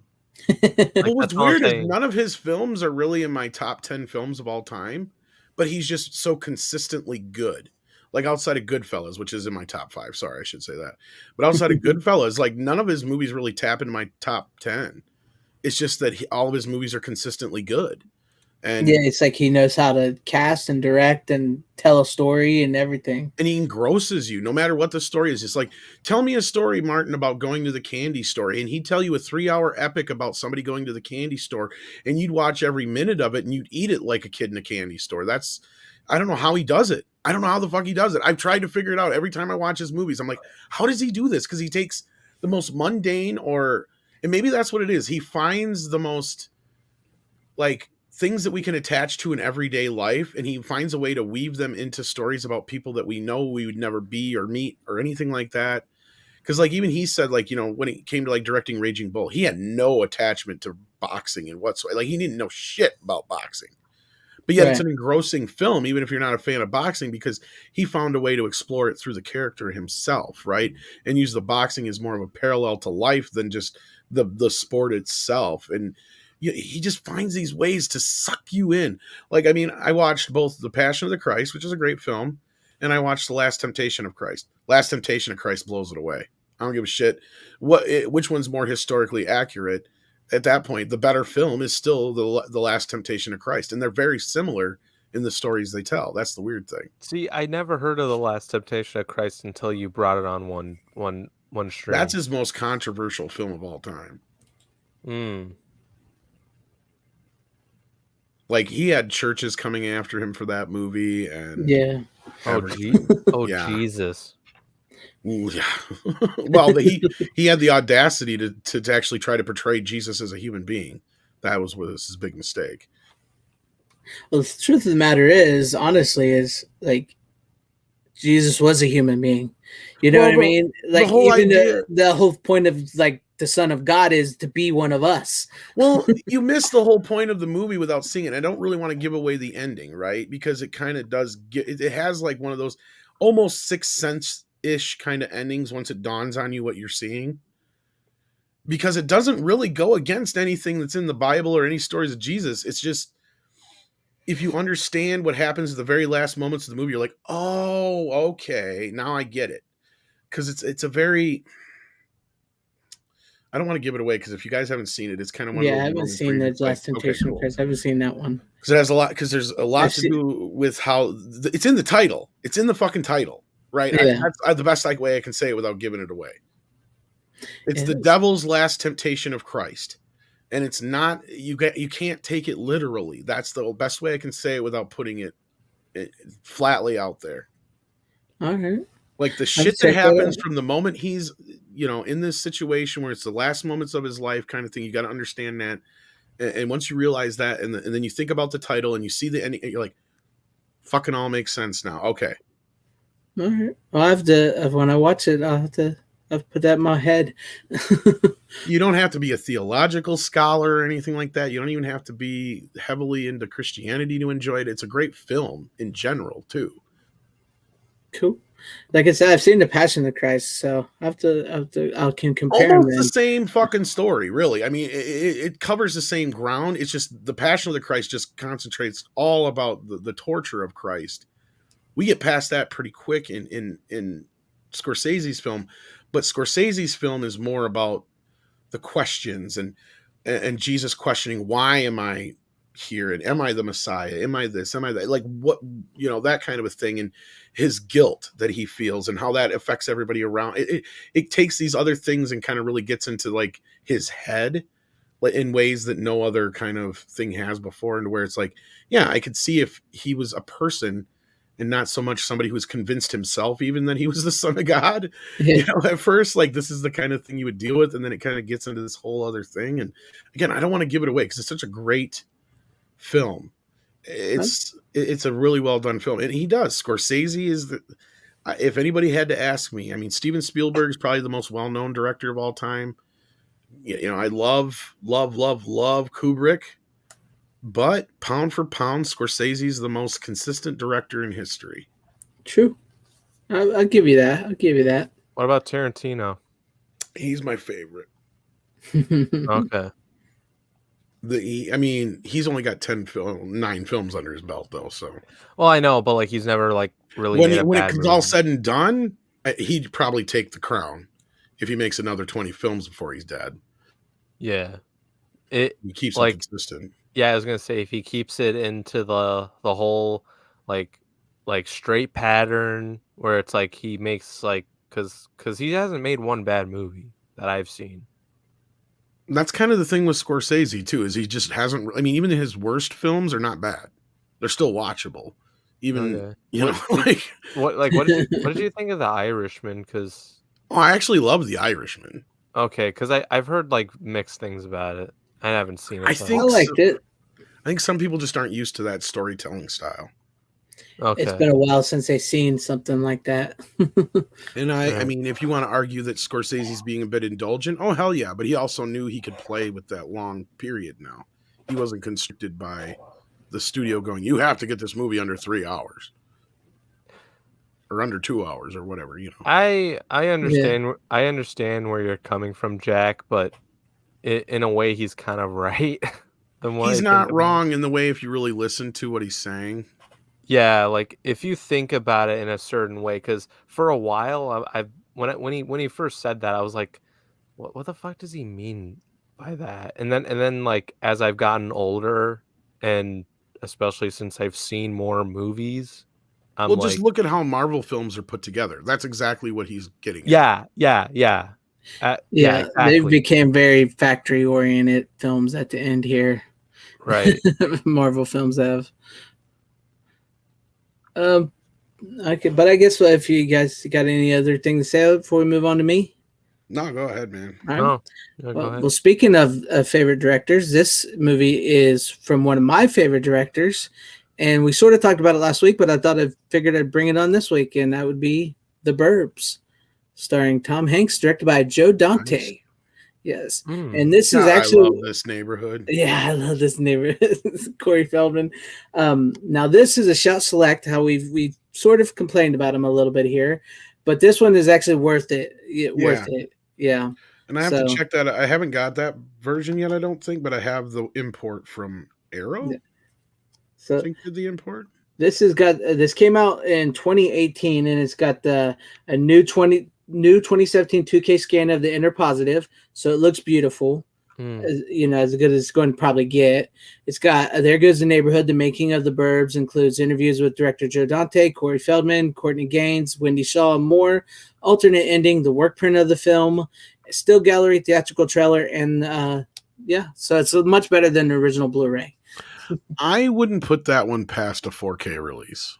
Really? I've actually heard rumors that one might be. That's interesting because that's a big video hit for Universal. So yeah, and I never honestly thought it would get up to that Shout Factory thing, but personally, so What do I Yeah, I know? was surprised when they released it. That's why I imported it, because the only Blu-ray we had here for years was the bare bones Yeah.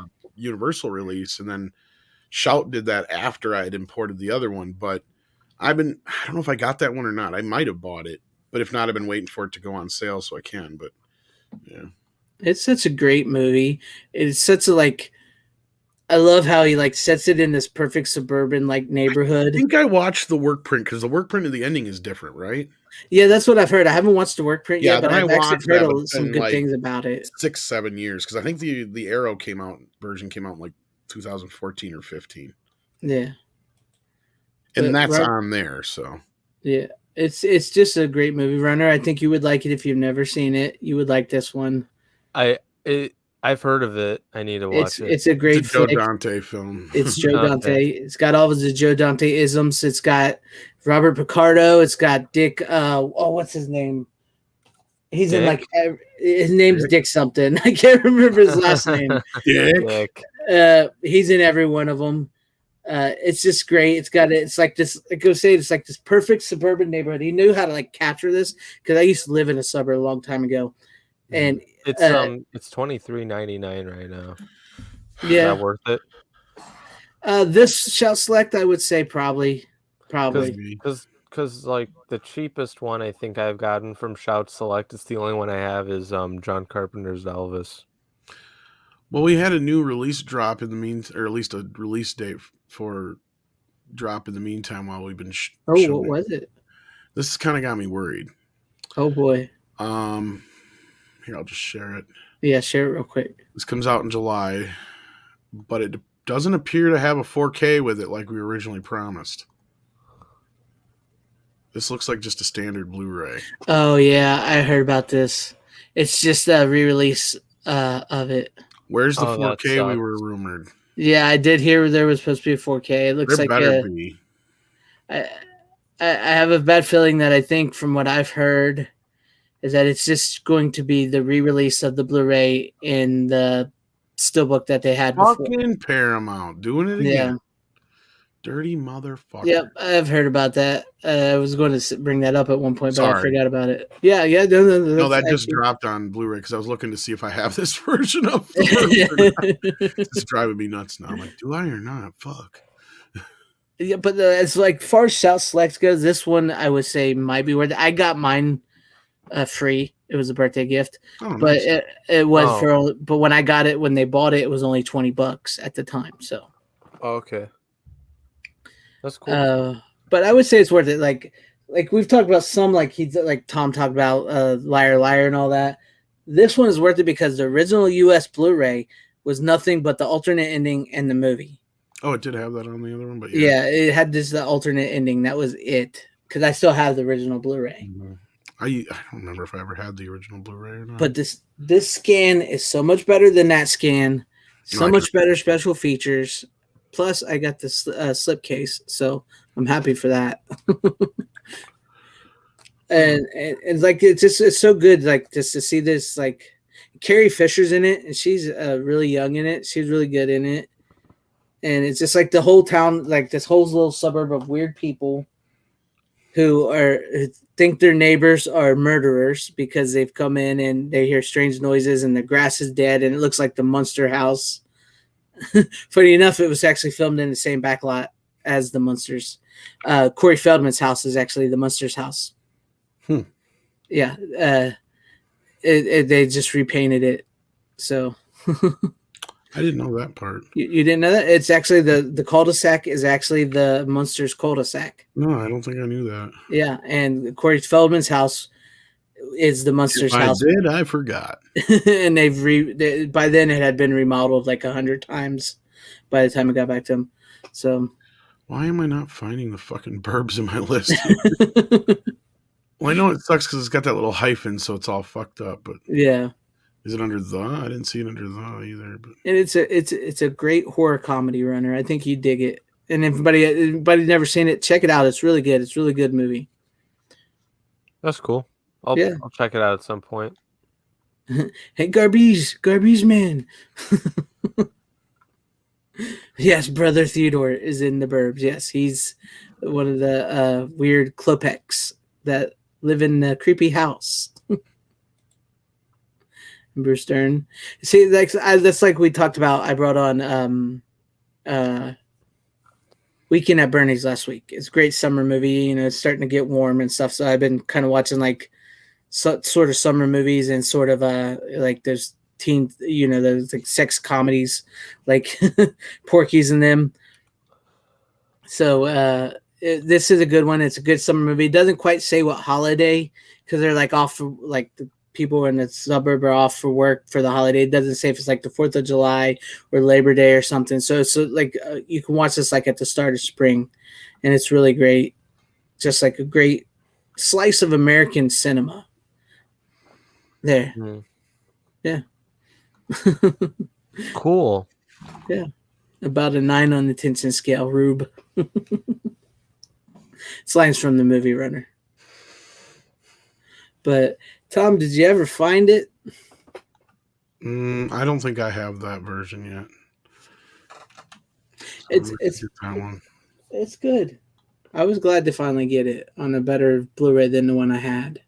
Because I think it pretty much carries all the same special features over. If I'm not mistaken, but I didn't know it had a new scan until like after the fact. But yeah.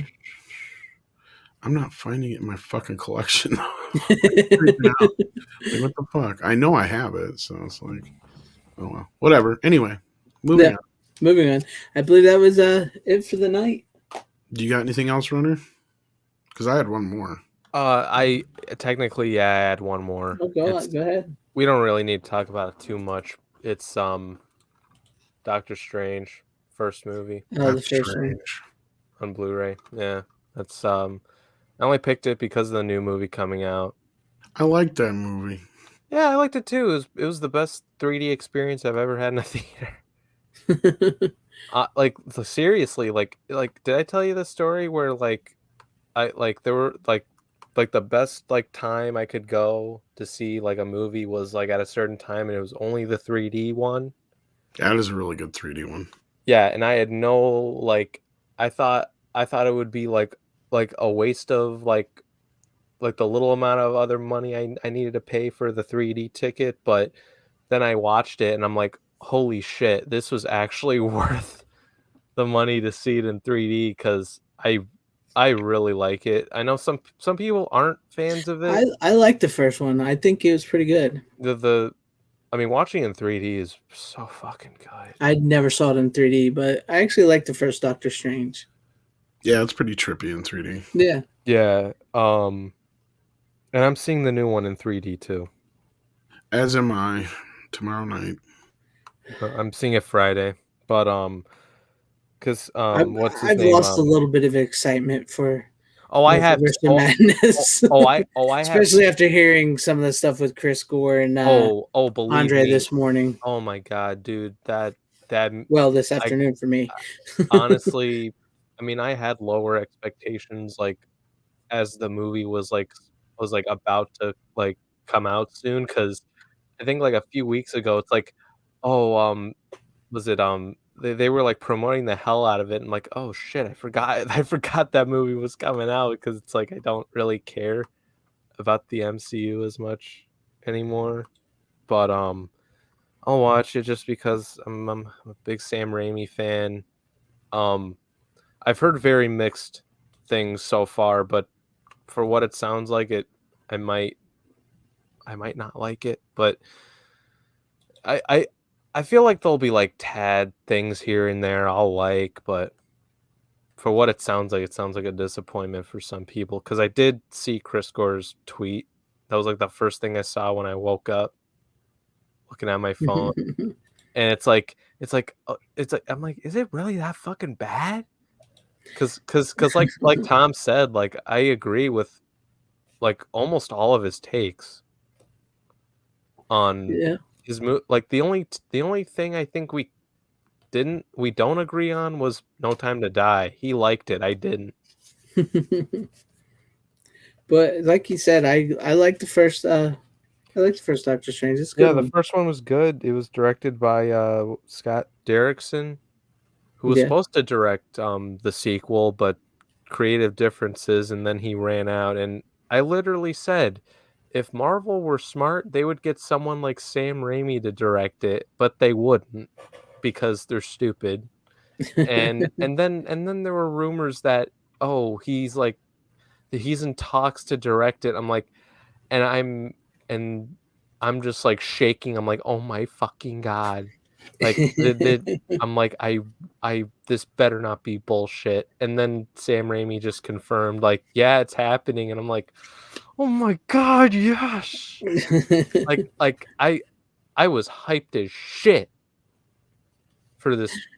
Like, this is like the only one I was looking forward to until like I think it was like guys like Culture Casino were saying like, oh, this movie's not gonna be that great. And I'm like, god damn it, Culture, don't say that. Like I love you, but don't fucking say that. Yeah, Please. I was And excited for it, but it is Marvel, and I no, don't, because so I know, no, because like Culture was spot on with Black Widow, even though I had very low expectations for that to begin with. And he was like, yeah, like he said it wasn't gonna be good. I watched it. It wasn't good. And then he was saying things about Doctor Strange. And I'm like, please don't do this. Like the guy directing it is one of my all-time favorite directors. Please don't do this, man. I'm like, well, and then I was watching the show he does with Tom on Tuesday, and I basically told him like, yeah, I am way more worried now. I'm going to see.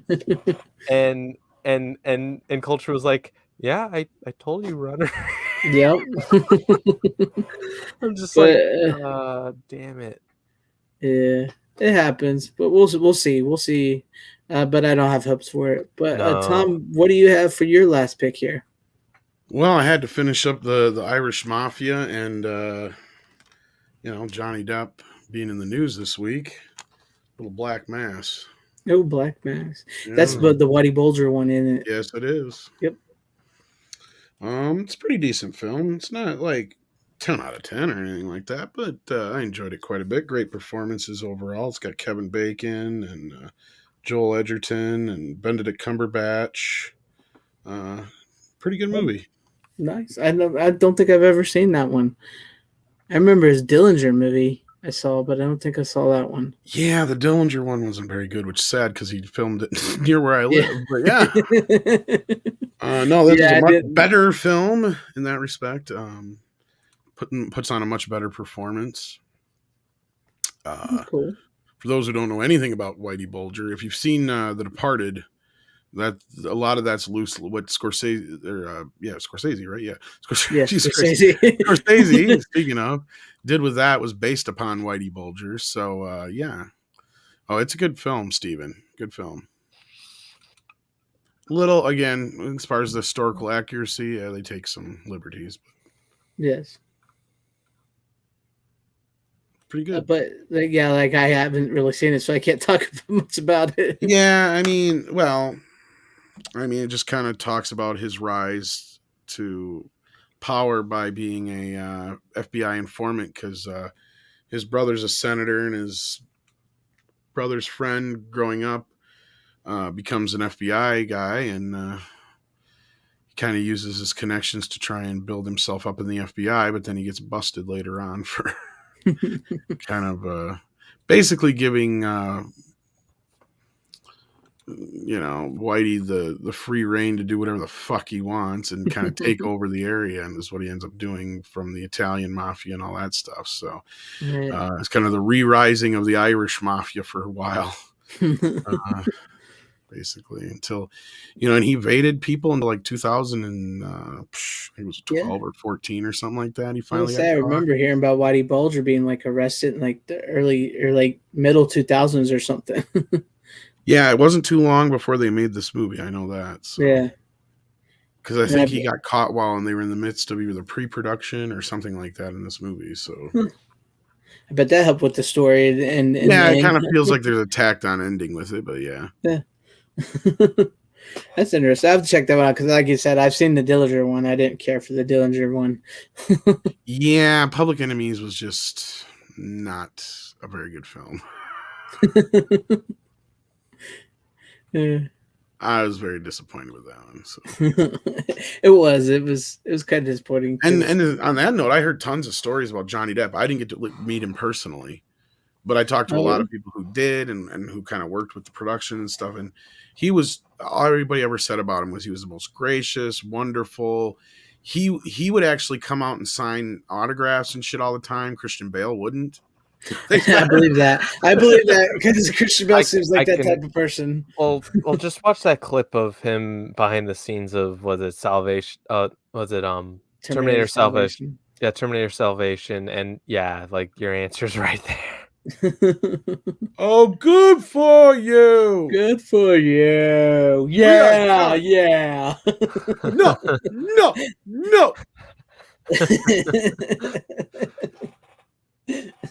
You just come in my scene and la-di-da. We're fucking done professionally. We're fucking done. We're fucking done professionally, man. No, I like you. You're a good guy. But we're done professionally. The guy was probably just sitting there like, what the hell's going on? Good for you. Sad thing was, I kind of like Terminator Salvation. I mean, it is one of the best. It's one of the better sequels. I still have not seen that. As far as like all the sequels they made, it's probably the best of the sequels. It falls apart at the end, but yeah, it does. I'm gonna be honest with you. I've only seen the first 2 Terminator movies. That's all you really need to see. The third one's okay. It's not horrible. That's what I've heard. I heard the third one's okay, and the end it helps the third film. Like the third film, it meanders for a while, but the end really makes up for it. But yeah. And I've heard some people like as a Terminator Salvation to the point where it's like, to the point where it's like, well, at least they get out of the modern day. They go to the future, right? Like they finally get us out of this thing, and then we go right back to where we were. So like. Salvation has its moments. It's like near the end, it does sort of it falls apart, but I haven't seen the last 2. No, you don't need to. That's what I've heard. 3's not too bad, and it had some really good ideas. Like I like that the Terminatrix can like control machines and stuff like that too. The third Bluetooth thing. The third one is the one where Arnold says, "Talk to the hand," right? Yeah, but I gotta admit, I laughed at that whole scene in the theater. Oh, okay. Arnold going to the gay bar was just too cute for me. Because I remember seeing that clip like being memed and stuff at times where he's like, "Talk to the hand." Well, and then the best part is when he puts the sunglasses. And I'm like asking myself, like, what? I was like, was that in a Terminator movie? What the fuck was that in? Because I didn't remember it being in 1 or 2, and then I find out, oh, it was the third. 3 isn't too bad. Yeah. It's. I mean, if you want to, you can go 1, 2, and 3, and then possibly Salvation. But then all you really do is Salvation does pick up off of 3 because Catherine Brewster is in. Yeah, it kind of flows right with those. So, yeah. So I guess I said I really don't have any other pick. No, that's it. That's all I had. Me too. That's all I had. So, all right. I thank you guys for hanging with us. Everybody in the chat: Jack of all casuals, Tyrell, Deleted Scene, Dan Blackroyd, HVP, Cosmic Squirrel, Cynical, Random Brad Creator, Elaine, Nerd Cookies. Thank you for showing up and hanging out. Tim Hayes. If I missed your name, I do apologize. It had a pretty good crowd tonight. Pretty big, I dig it. We love you, people. So. Yeah. Thank you, guys. But it is that time of night, so get off my lawn. Bitches leave. Yes, I got to find the clip. Peace out, everybody. Have a good night. How you doing? Bitches leave. I'd buy that.